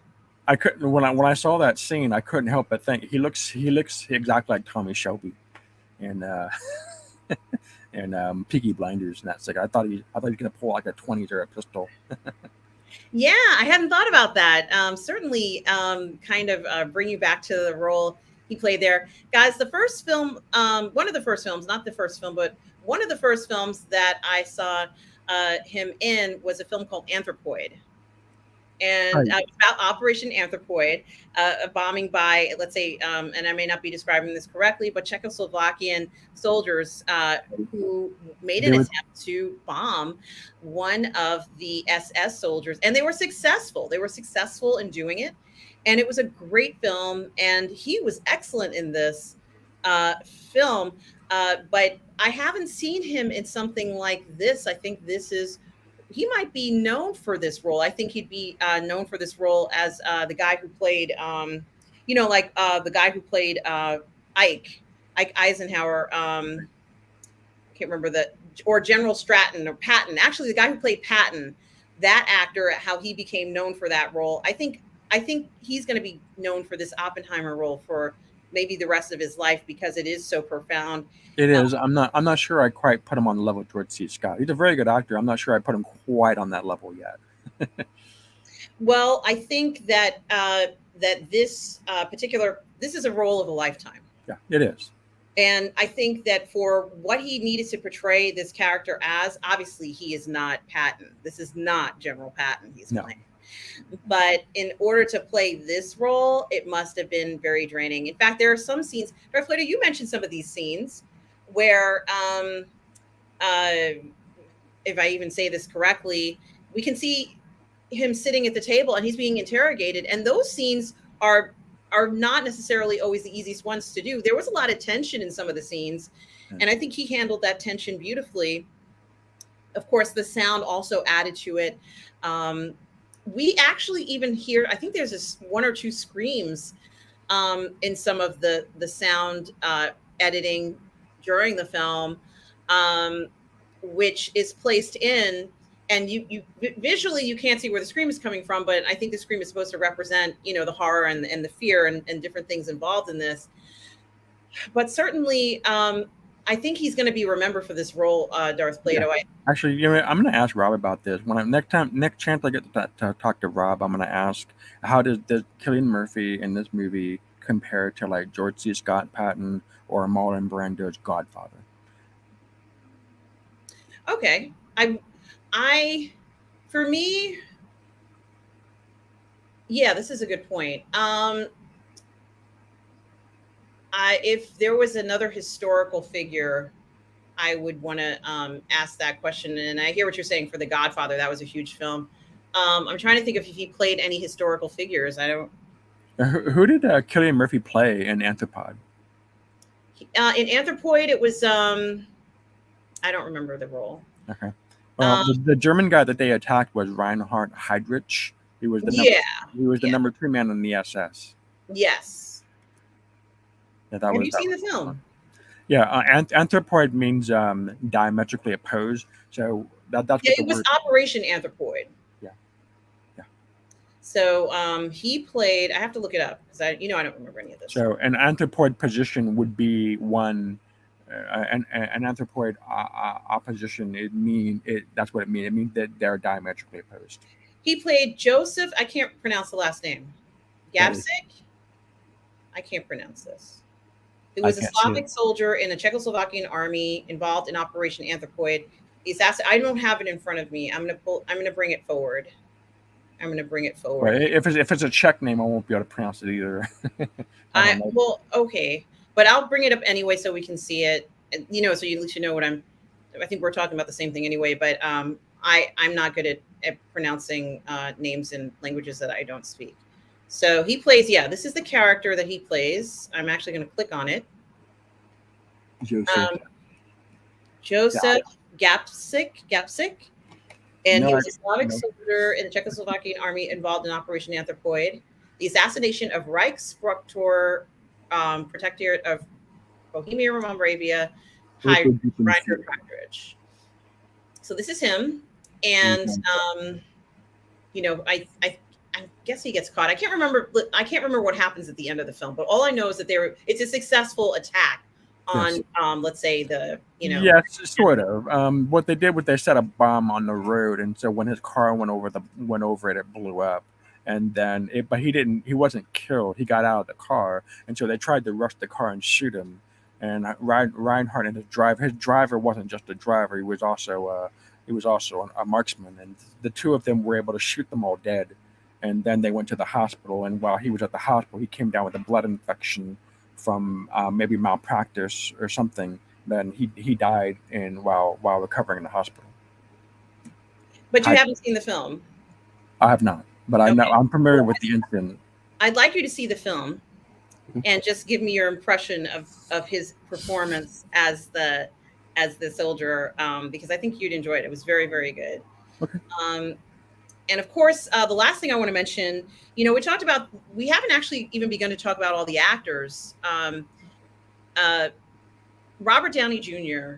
Darth Plato, in this Yeah. film has quite a prominent role, and he was remarkable in this. He is. Well, he's remarkable at everything he does. He was, and I think this might be his best performance.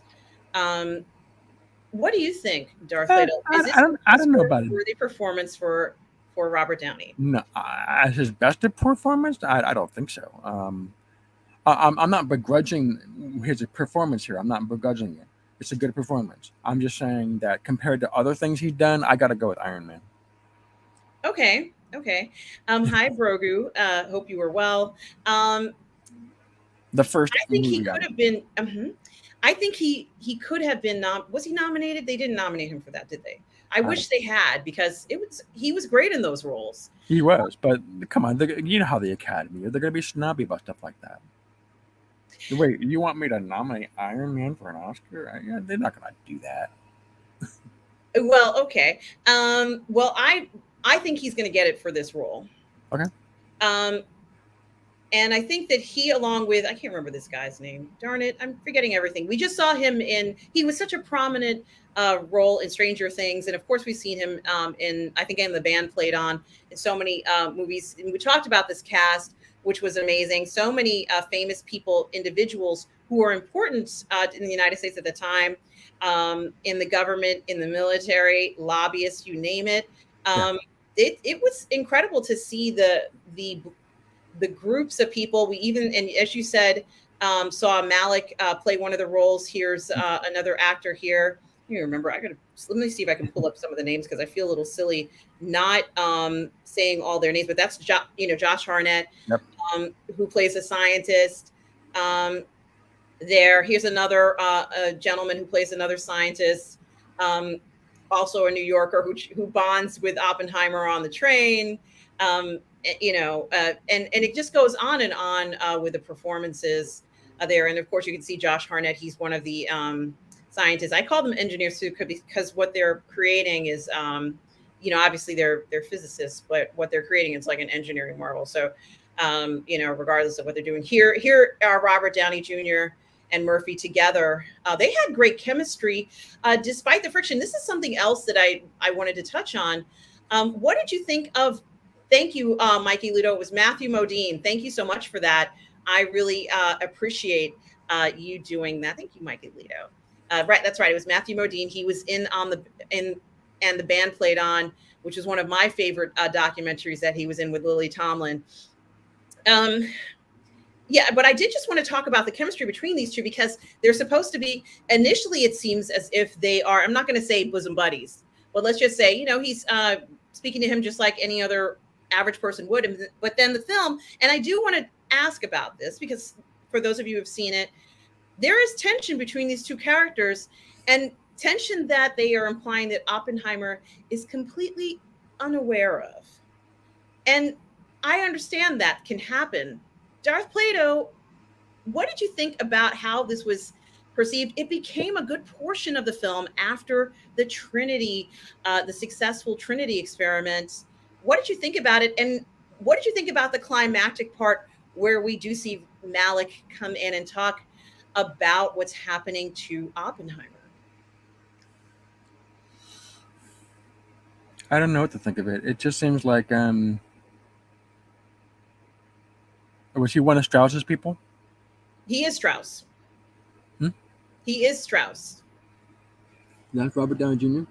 Yeah, Oh, it is. Okay. it's a small picture, and I'm sorry, Okay, I I wish I wasn't making the could. connection that was Robert Downey Jr. Okay, so I think Strauss wanted. I look at that whole thing where with the panel where they're all sitting there, and he was calling witnesses and stuff like that. Strauss, I mean Robert Downey Jr.'s character. What he's doing there is called hoisting his own petard. He's he's trying to. He's trying to make an example of this guy, Oppenheimer. He's trying to make an example of him. So, and I mentioned earlier in the movie, because he wants to get on the cabinet. He wants to say, "Yeah, look at me! I exposed this guy. He was the head of the Manhattan Project, and he turned out to be a spy. And you have me to thank for busting him. Got a cabinet position open? That's what he's doing. He's hosting his own petard." And I think it is interesting too. It's controversial to put this in the film. I think it was not necessarily easy to depict because we know there's political intrigue and there's currying favor and all sorts of things that do happen in a film like this. Tom Jr. Jackson mentions that his favorite Matthew Modine film is Gross Anatomy. Thank you for sharing that. I'm going to rewatch that, Tom. I haven't watched that in a while. And Mark Spector's avatar for a $4.99 super chat. Thank you, Mark Spector. I so appreciate it. Says Darth Plato, Robert Downey Jr. is basically acting like Robert Downey Jr. in Iron Man. He acted his ass off in this movie, and he will win awards. I'll take your word for it. I don't know how Robert Downey Jr. acts in real life. Well, I'm glad that you know him personally, apparently enough to know that. Well, Maybe this is just really well known. I just didn't know that. Well, you know something, Darth Plato. This is something that's really important. Right. This was a major role for Robert Downey Jr. Okay. And playing this role, he's always going to be known for this role in this Oppenheimer film, which is true. I think that this was a great role for him. Is he going to win awards? I'm not sure. I hope he does. I think he should. I think so. But it's not. You don't always get historical roles like this. And so when you get something like this, Robert Downey Jr. should have been playing stuff like this for years already. Like he should have been playing tons of stuff like this. He had a lapse in his career for some time, and therefore he didn't get to do that. But now that things, are a little different for him, and he's passed any hurdles, and he's done Iron Man, he's done a bunch of other things. He's perfectly capable of doing that. I'd like to see where he goes and gets more roles like this, because we need people to play these roles. And I think he had good chemistry with Murphy, and you can't tell in the beginning that there is any animosity, Darth Plato, until the end, where it's like, oh, quelle surprise, I thought you were my friend. And, I just thought it was very interesting to show that, and deciding to show people come to his bat. JFK came to his bat, said, hey, I don't like this. I don't like what you're doing to Oppenheimer, the guy who, helped us, do everything and potentially, let's say, historically end World War II. I don't like what you're doing to him in this character assassination, if you will. I'm paraphrasing, but they mentioned very clearly that he voted against the nomination for Strauss. I thought it was very interesting to show this other element that they connected in the film. Were they that connected? I'm not sure. But it certainly was interesting to watch. I didn't know that that's what this was leading to, Darth Plato. Another interesting part to add into a film that was unexpected. And I guess if I had listened to more of the book, I would have read a little bit more and known. But well, I'm not the connoisseur that most of the audience is. I'm more of a history guy than a movie guy. So my understanding of Robert Downey Jr. is Weird Science, Tropical Thunder, at least I think that's what it's called, and Iron Man. That's where I know him from, and I've always liked him as an actor. And I think he kills it. And when I saw Iron Man, I thought, this is a great actor. I don't know why they should give him other roles in this. Apparently, if he's acting like himself, I'll take your word for it. As far as the movie, his role in this movie, yeah, I think he absolutely should get Best Supporting Actor, possibly. Yeah, and like I said, he was kind of out of the picture because he had some issues that he had to deal with. Um, but there, he is saying that it's like he's as good as he was in Iron Man. I guess that's what he's saying. But Oh yeah, um, I didn't see Chaplin. Yeah. yeah, Oh yeah, and Sherlock Holmes. I saw him in Chaplin, and I liked that role. Um, but he didn't win for that, and it was a big deal that he got the Chaplin nomination, and I was happy for him for getting that. So, thank you, Mark Spector's Avatar, for the 4.99 super chat tonight, and I appreciate that as we're Mhm. talking I'll stand corrected. um, there. So now, Darth Plato, let's continue just to talk a little bit more about some of the other actors here. We see a lot of the actors here in this picture. Here's Emily Blunt, who plays Oppenheimer's wife in the story. Not an easy role for her because she finds herself kind of in a very uncomfortable position. As I had mentioned before about a lot of her information getting out, and you don't want to have your dirty laundry out there. But there she is, surrounded by a bunch of other scientists here. They did a great job of showing us. Yes, I agree with you, um, Yeah, Mike Alito. one of the best actresses today for sure. Yeah, she was wonderful in this. There's a scene where someone saw her and uh, they wanted to shake her hand, and she just looked at them and she was like, "Yeah, it's not happening. You tried to hurt my husband, and I don't like that. That's not happening." Um, That's and because she. Like, I just said it. She knows exactly what was going on. That he's trying to hoist his own petard, and she knew it. I'm not shaking your hand. I know exactly what you're trying to do. I loved that. I think she certainly conveyed that there. Science Lady. Hi, Science Lady, for £2. Hi, Science Lady. I so appreciate the $2 super chat says, I have just got back. Thought it was pretty good. Well, Science Lady, I'm so glad you enjoyed it. So far, I've been hearing pretty much positive reviews across the board of the film. What about you, Darth Leto? I do. I don't think the spectacle of the movie detracts from the movie at all. I think it bolsters it. I think it's a good movie overall. It was a little long for my taste. I will admit that is one complaint I have, but because I just don't like sitting down for so long in a movie. So that's just a personal thing for me. If you're able to sit down for the full length of the movie, that's fine. That's cool. But I think it's one of the best period pieces I've seen. It's a very different movie because it's not really a war movie, but nevertheless, it's very pivotal for the outcome of a war. It reminds me a lot of the foreign film I saw recently called Diplomacy. It's um, basically just two guys talking to each other the entire movie about sparing Paris the destruction of the war, and very little happens in the movie apart from what you see these two guys talking to each other. In Oppenheimer, and most of what's going on are is conversational. It's hardly any action at all, if any. And I've never seen a movie like this. Yeah, that's another good point too, and certainly it is something to think about. Um, it was a lot of work to get this entire thing working together, and I have to give them a lot of credit for this. I don't know how. Oops, sorry. I don't know how or at what point um, they were able to pull all this together. It was remarkable. And we don't always see this every day. As I said, this is a historical figure. But I just love what we saw here. And let's continue with some of the rest here. And I certainly am going to continue to do that. Let's Gary see. Oldman. Exactly. Um, I didn't even know that was Gary Oldman. I know, right? It's unbelievable. Um, Something to think about. Um, and I think that he did a great job there. And I didn't know everybody who was going to star in the film. I think that just the fact that they did tell us what they told us was remarkable. But um, the undertaking of this film, from the locations to everything, it was just unbelievable.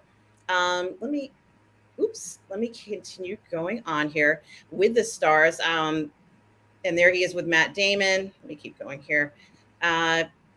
there was other parts where, let's say, after he wanted to kind of, or at least he seemed to encourage uh, the government to return Los Alamos to, let's say, the Native Americans. That's actually what he said in the story.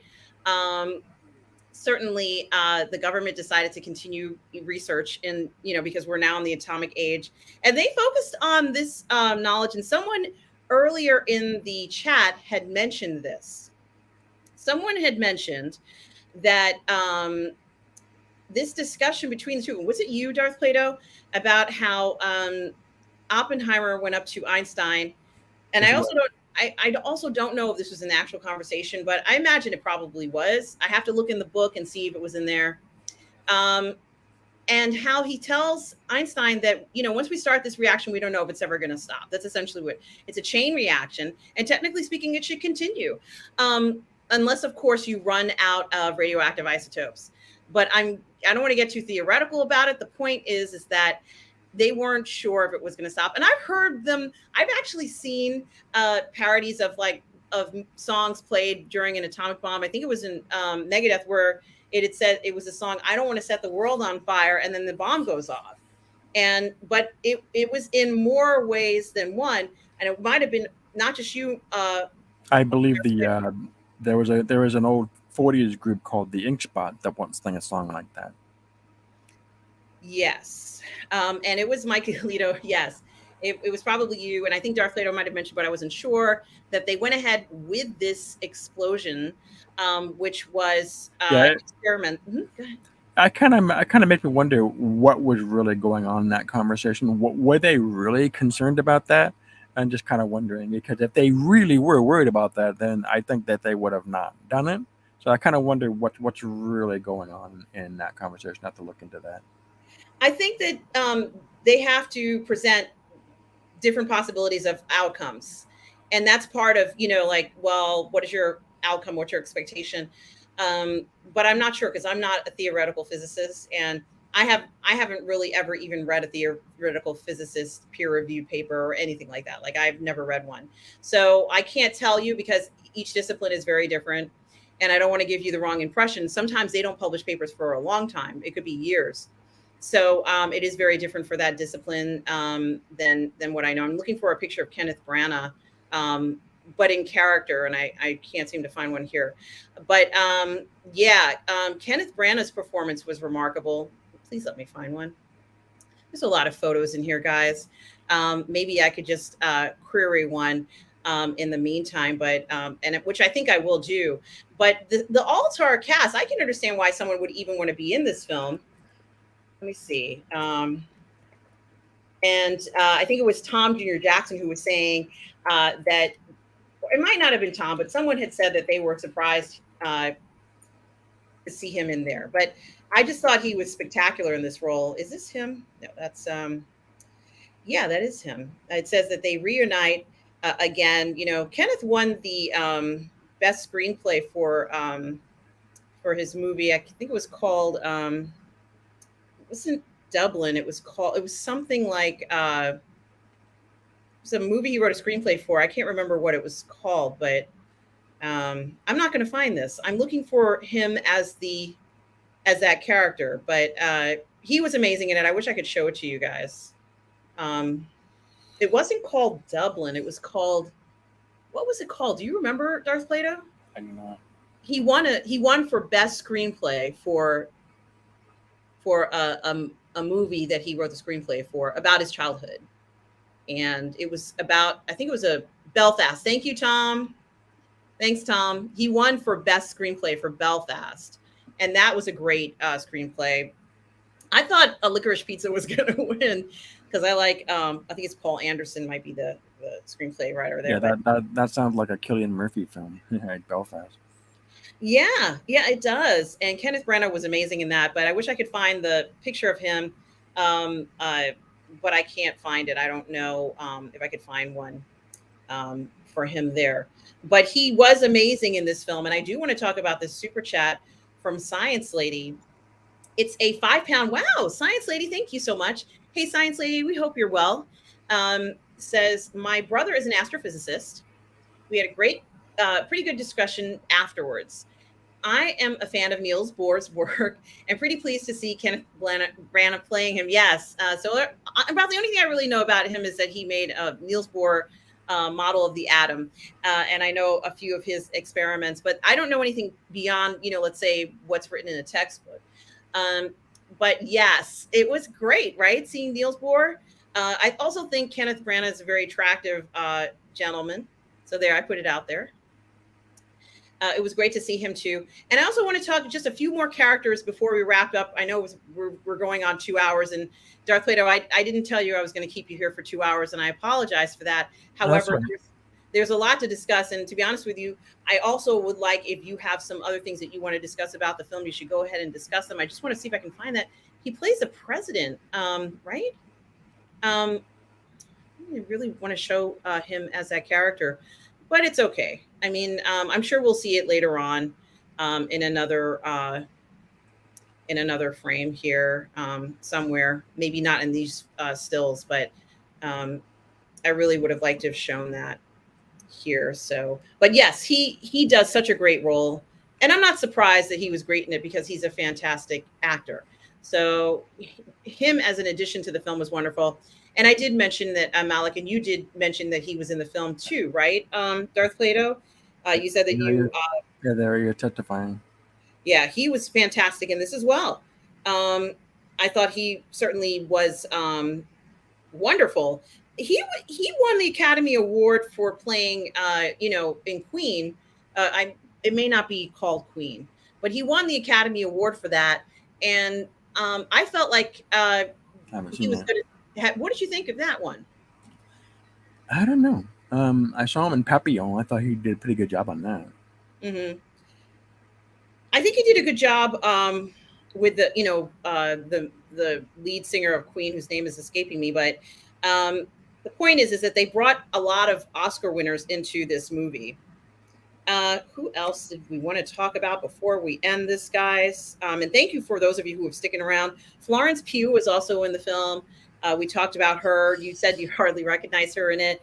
I Um, didn't. Yeah. I I think that she was wonderful in this too.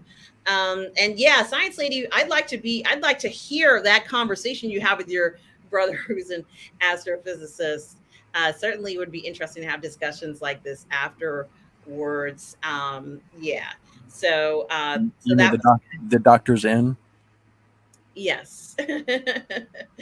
And You should do that. The doctor's in, and just have like some real brainy person on. well, it's a thought, and certainly something to think about. And I'm sure there were some things planned in panels going for. It's probably a panel at the cons about this. Delta Ray Studios, KAI. Hi, Delta Ray Studios says afternoon all and Barbie.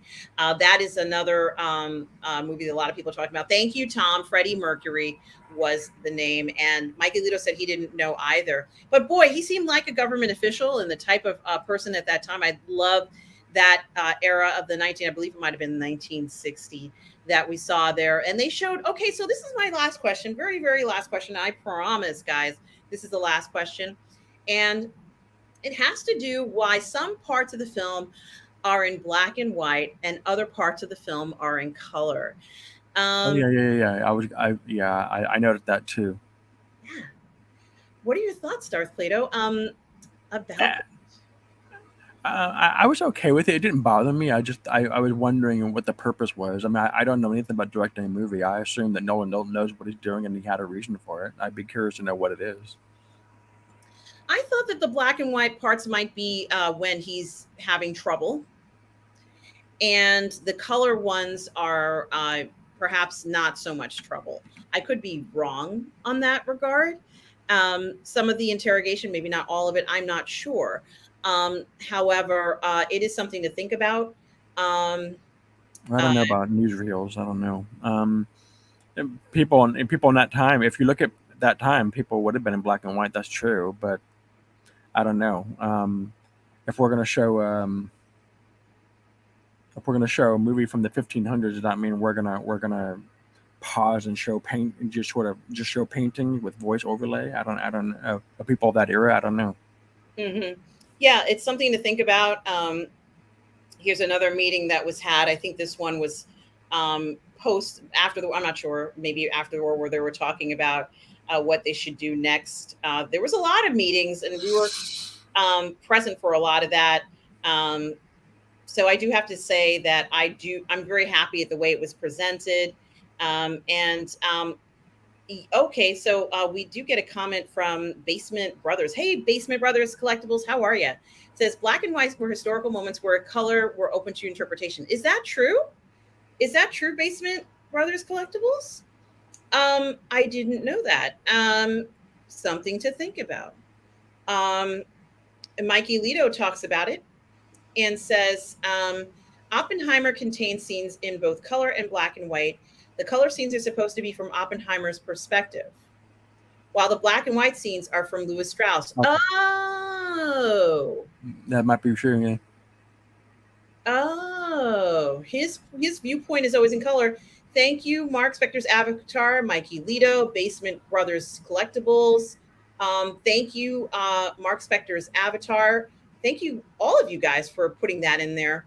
Gee, Darth Plato, there's a lot more involved in the notion of what's happening in this film and the interpretation of it. I don't know whether everybody will pick up on that, but it's pretty cool.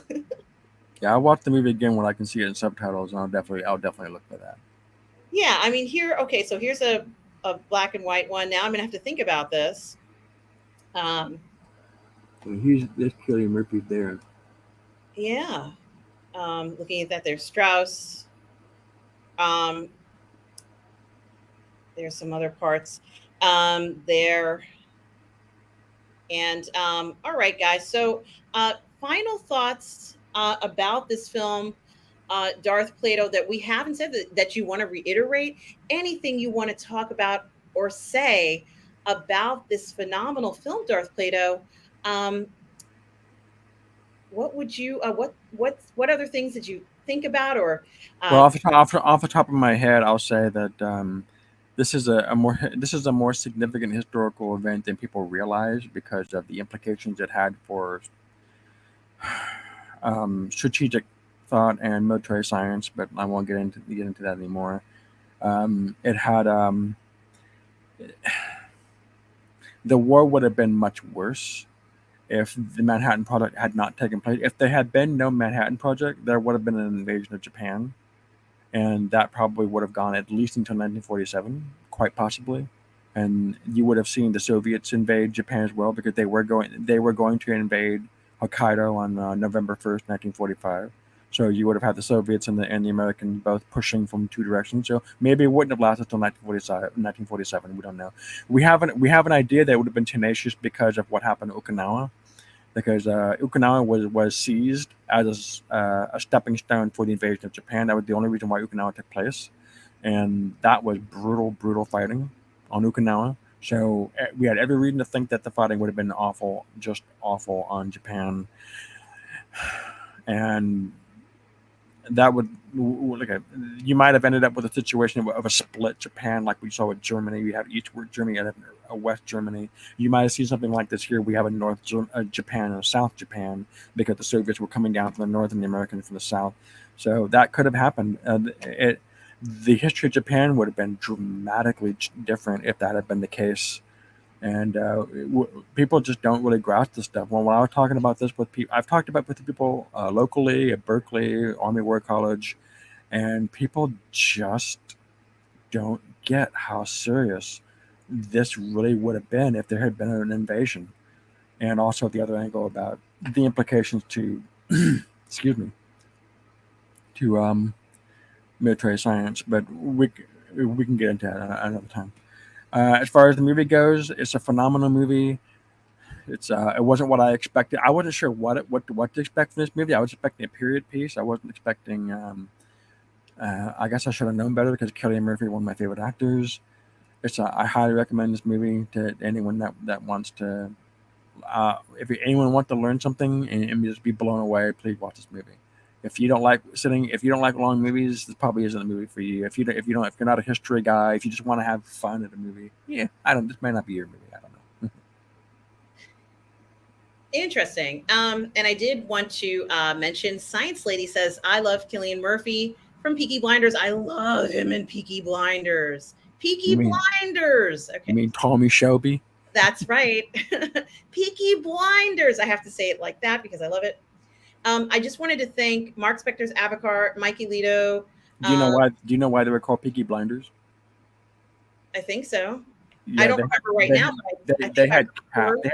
they had razor blades in the caps, so they would take their razor blades off and hit you with the cap, and it would cause right on the eye on your forehead, and it would cause blindness because the blade is going into your eye. That's why they were called Peaky Blinders.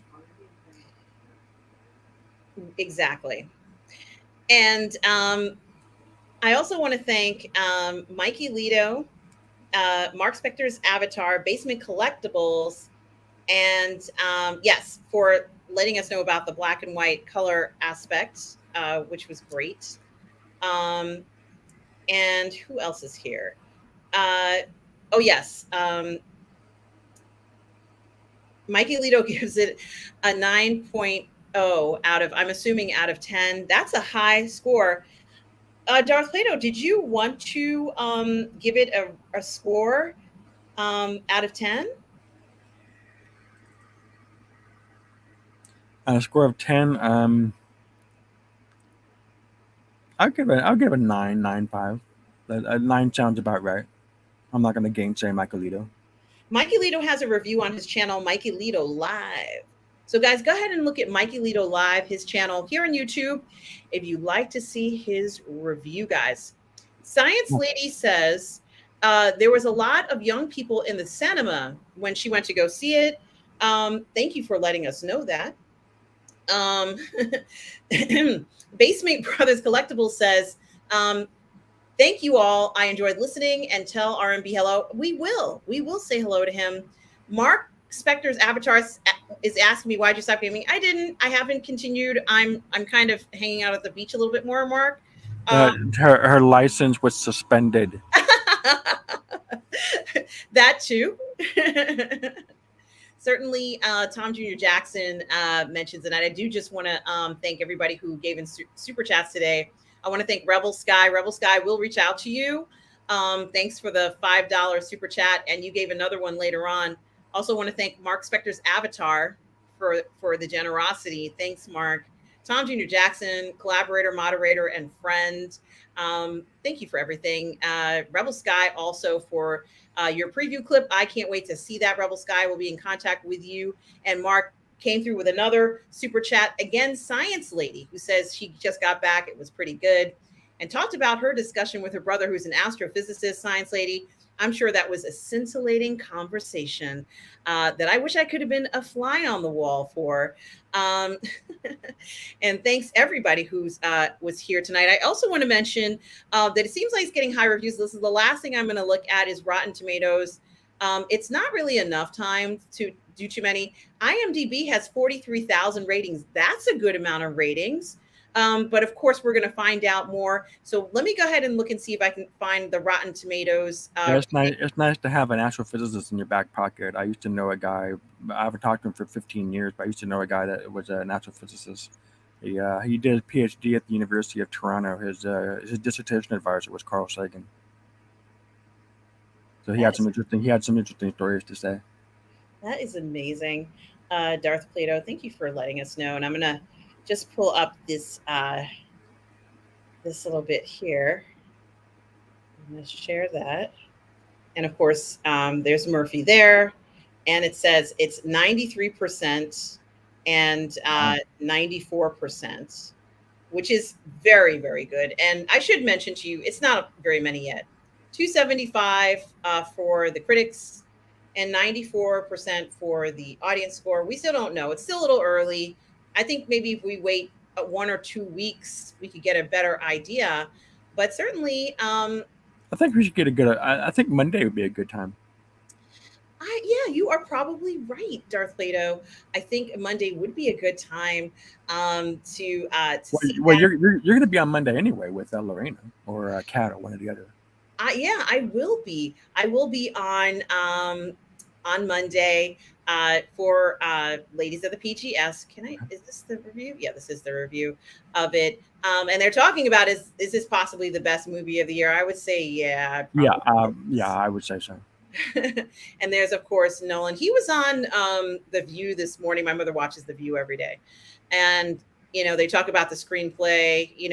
And there's some other pictures of Murphy there. I was hoping they would have a picture of Kenneth Branagh here, but I don't think they're going to have one. That would have been too convenient for me to just be able to show you that because I want to show it. But it's okay. I'm fine with it. And thank you guys. This has been a 2-hour. We will say hi to him, guys. I'll let you all know. I'll let Robert know. Everybody in this chat today was saying hello to him too. And hello, Bloodsport One. Hope you are well. Mikey Lito, yeah, my mother loves Whoopi Goldberg and Joy Behar. So if she doesn't hear Joy going, I don't know, it's so what? Who cares? So what? Or hear Whoopi saying, well, if she doesn't hear those two comments in the course of the day, she's like, I didn't hear Whoopi or Joy. So she just loves them. So I don't know. I kind of love Turner Classics, at least while it's still on for now. Science Lady, don't you worry about a thing. Don't worry. Yeah, Mikey Lito says that the reviewers scored 8.7 out of 10. Gee, I have to say, for me personally, I give this movie a 10. Really? Yeah, I think it has everything that you would want in a film, and so much more. Okay, I tell you what, I'd be curious to know who doesn't think this is a good film and why they think it's not a good film. I'd like to meet that guy. Well, people are going to have their opinions about films, and they're entitled to do that. But what I was going to say is that if we have to look at all the elements in the film, that the sound editing, the visuals were great, the casting was great, the performances were great, the screenplay, the costumes, the adaptation from the actual book was good for, let's say, people who are not scientists, because you can't have all that science jargon in it. I think it was great. They made a point of telling you very specific things they wanted you to understand. Everybody got the point when they said, oh, we could have set the whole planet on fire. Everybody understood that. The references to political figures was very good. The depiction of, let's say, the interrogation of people who were part of the Communist Party was excellent. And I also thought that the depiction of historical facts was excellent. And those are all the things I'm going off of. I couldn't find any errors or issues with them. So that's another thing. People really do underestimate the degree to which the Soviets were trying to infiltrate America. This was a really big deal back then. Look, let me give you an idea how trivial this was. What the Soviets did was they would send spies for no other reason than to report prices at the supermarket. So they would say eggs sell for this, milk sells for this, and they would just go to the supermarket and just write it all down. And they would just send that, and then the whoever it was in charge over there would set their prices based on what they see over here. It was really awful, what was going on in the Soviets, because the economy was all messed up. I won't get into the communism and all that stuff, but it's really messed up how it all working over there that they would even need to do this. They sent spies for such a simple thing like that. They had spies for everything. It was really a lot more involved than people realize. Yeah, you make such a good point in this, Darth Plato.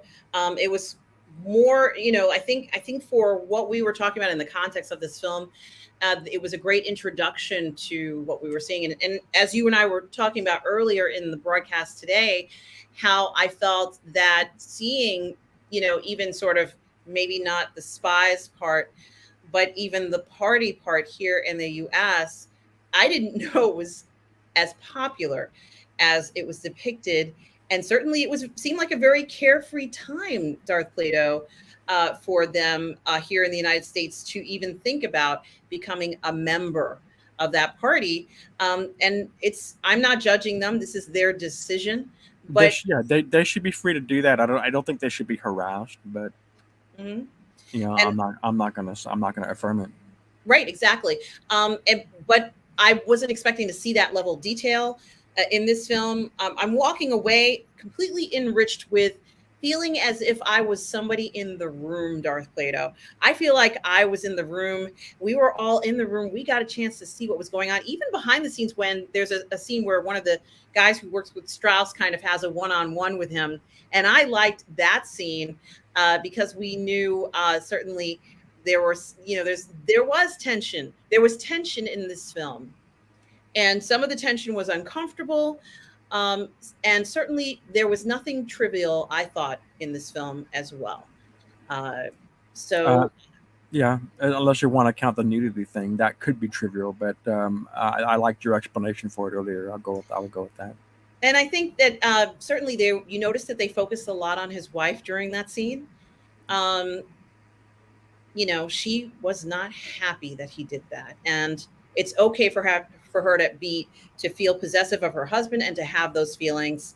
I'm sure there are a lot of people who feel that way about their spouse. Finding out something like that, just it's devastating. She was devastated. So, and everyone knows about it now. Before it might have just been a few people. Yeah, what is it with Killian Murphy and communists? If you noticed in Peaky Blinders, he had an involvement with one of the young communist leaders too. I don't think he's going by that factor. He's just going by a hotness I factor. know. And I think it's great that they are showing that scientists, and like many people, not everybody, need intimacy in their life. It was very ballsy to start off the film with the poison apple, which certainly they didn't have to even talk about that part, but they wanted to show something very. That's true. Yes, it is true. Really. Yes, yes, it's in the biography. Would you count this as a biopic? Um, I can't because I don't know. I haven't fact checked everything. Okay. So I, Yeah, I heard that Nolan doesn't consider this a biopic. He specifically said it was. I don't remember reading that. I remember someone saying that, but I don't know if that's actually true. I think that he was in a position where he had to dramatize the facts, even if they are historically accurate. I think he was in a position where he had to dramatize the facts because there wouldn't have been any payoffs in the film. He had to have payoffs in the film to keep people interested. All And right. so, Okay. I mean, what do you think, Darth Vader? Well, I can't gainsay that. I assume Nolan doing is knows what he's doing. I've liked his movies since Batman Begins, and that makes sense to me. The last thing I'm going to say, aside after recommending the movie, is what was I going to say? I'll remember it. Go ahead. Well, I was just going to say thank you to everybody who is here for this 2-hour discussion. We definitely went into this. The film itself is a 3-hour film, and I think we could have certainly. Oh, so am I, science lady. I am also a biologist. Yes, we're actually questioning whether if it's correct to the book it's based on, science lady, the biography and his life, and let's say actual dates and things. So I don't know if all the dates and maybe some events were depicted before others for the sake of a film. And we know they have to do that sometimes, right? Certain things can appear out of order, and something might have happened before another. So those were some things that I thought. I couldn't tell you whether or not the timeline is absolutely perfect and things like that. Yeah, I think there's a slight problem though when looking at people monolithically. You can't do that. Even for people like the Japanese, you can't really do that. So, showing how the bomb would have been seen by the Japanese people, it really depends on who you were. After Hiroshima was dropped, there was a British investigation team that looked into this, and they thought that the military actually became emboldened by the bombing because the total number of casualties had gone down. The bombing campaign in Tokyo was higher than Nagasaki and Hiroshima combined. So the casualties had not gone down. So they were sort of like, the, and maybe the ultimate case of glass half full, glass half empty sort of thing. They said, "Well, the casualties are going down. The war is starting to go our way," and that was how they reported it at their boss's meeting where the emperor was attending. It was pretty. It's amazing that they did that. It was Hirohito himself who unilaterally decided, "I'm going to end this," even though he wasn't supposed to do that. And how the bomb was affected by different people, it really depends on who you talk to. And but the bomb was not used as a demonstration of its power. The bomb was used to as it was used to further the invasion of Japan. It was used as a strategic weapon. And thank you for mentioning that, Darth Plato. I so appreciate you talking about that. And there is a lot to say about this particular, um, uh, let's say, topic that we have not even scratched the surface on, guys. And I do want to mention that. I do want to mention that. Oh yeah, another one more fun fact. Yeah. After Hiroshima, almost immediately afterwards, the Soviets were on the scene. If you look at footage of Hiroshima, the aftermath that the Japanese were taking, you can see Soviet officers there in the distance surveying what's going on. So they were there very quickly. That's just they were interested in what was going on. Absolutely. Certainly, they had a presence there. And of course, it did change the course of history forever. So that is also something else that has occurred, that I think is important to mention. It's a historically significant topic, Yeah. maybe one of the most historically significant topics. Yes. Hey, Lance from Outcast Creative. Hope you're well. Good to see you. Yes, I'm an evolutionary biologist, science lady, and I have done research in that area. We have a lot to talk about. I'd love to join you on a podcast. I don't know how you're going to get in contact with me. If you go to my YouTube channel page, which is Positive Fandom, guys, I have a channel called Positive Fandom, and Tom Jr. Jackson was kind enough to put the link in here. Just give me a second. I'm almost there. It's here. If you go to Positive Fandom channel, which is my YouTube channel, which I'm also broadcasting to at the same time, but you will find my information. You get in contact with me. Go to the channel and then go to, I think it's about, and then you'll see my email address and you can send me an email if you'd like to. Certainly do hope to hear from you, Science Lady. I went to you, I saw your name in there. Yeah, I would love to talk about science on a panel. If you would like to invite me there, that would be great. Yes, I would love to be involved in a science podcast. Sure hope you're doing well. And hey, Luminara 843 says, "Hey, I got the Barbie dream." You mentioned that to me the other night. I do want to mention, Luminara, that tomorrow night I'm going to be doing a review with Cameron Pasha on the Barbie movie, guys, right here on the Burnettwork at 6 p.m. Eastern Standard Time. So please do check that out. So that's coming up. And Luminara, you should check out the review that I'm doing with Cameron as well. Express my thanks to Cameron Pasha for doing it so that I don't have to, because I have no interest in the movie. I don't want to bore you with the historical significance of Barbie, Darth Plato. But Darth, she is historically significant. And guys, do check out Luminara 843 on the 1/6 scale Man Network. She is the queen of figure flex. Tonight, Luminara, it's tonight, right? Is it now, or did we miss it? Guys, if you have a chance, go over to the 1/6 scale Man Network. That is Lael's channel, and check out Figure Flex Friday. I believe it's either at 6:30 or 8:30. Do check out Luminara 843 on the channel, the queen of Figure Flex. And Luminara, it is a pleasure to see you. All right, Science Lady, like I said, you're going to see my email address on my channel website for YouTube. And just go to a section and you'll see where it has my email address and you can contact me there. The Science Lady, look forward to seeing you. The same for the other young lady by the name of Rebel Sky. Rebel Sky also do the same. Darth Plato, where can people find you? You can find me right here on the It Show. the Positive Fandom, and occasionally on the Burnettwork.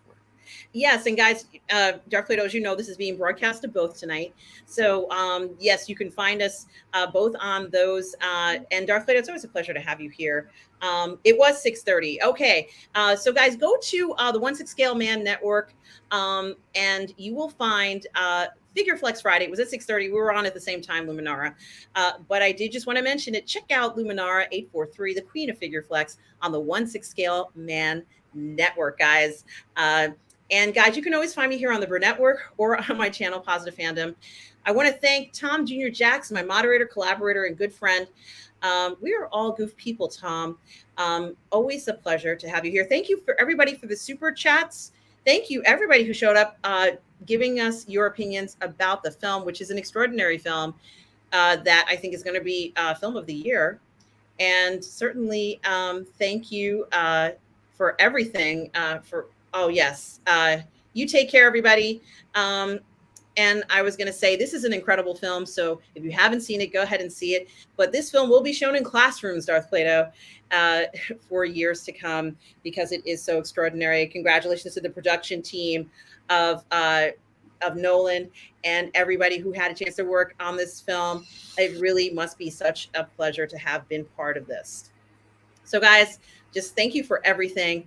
Everybody out there, hope everybody is well. And I was going to finish the show the way I always do by saying, guys, take care. And remember, guys, no matter where you are in the galaxy, always remember to please be kind.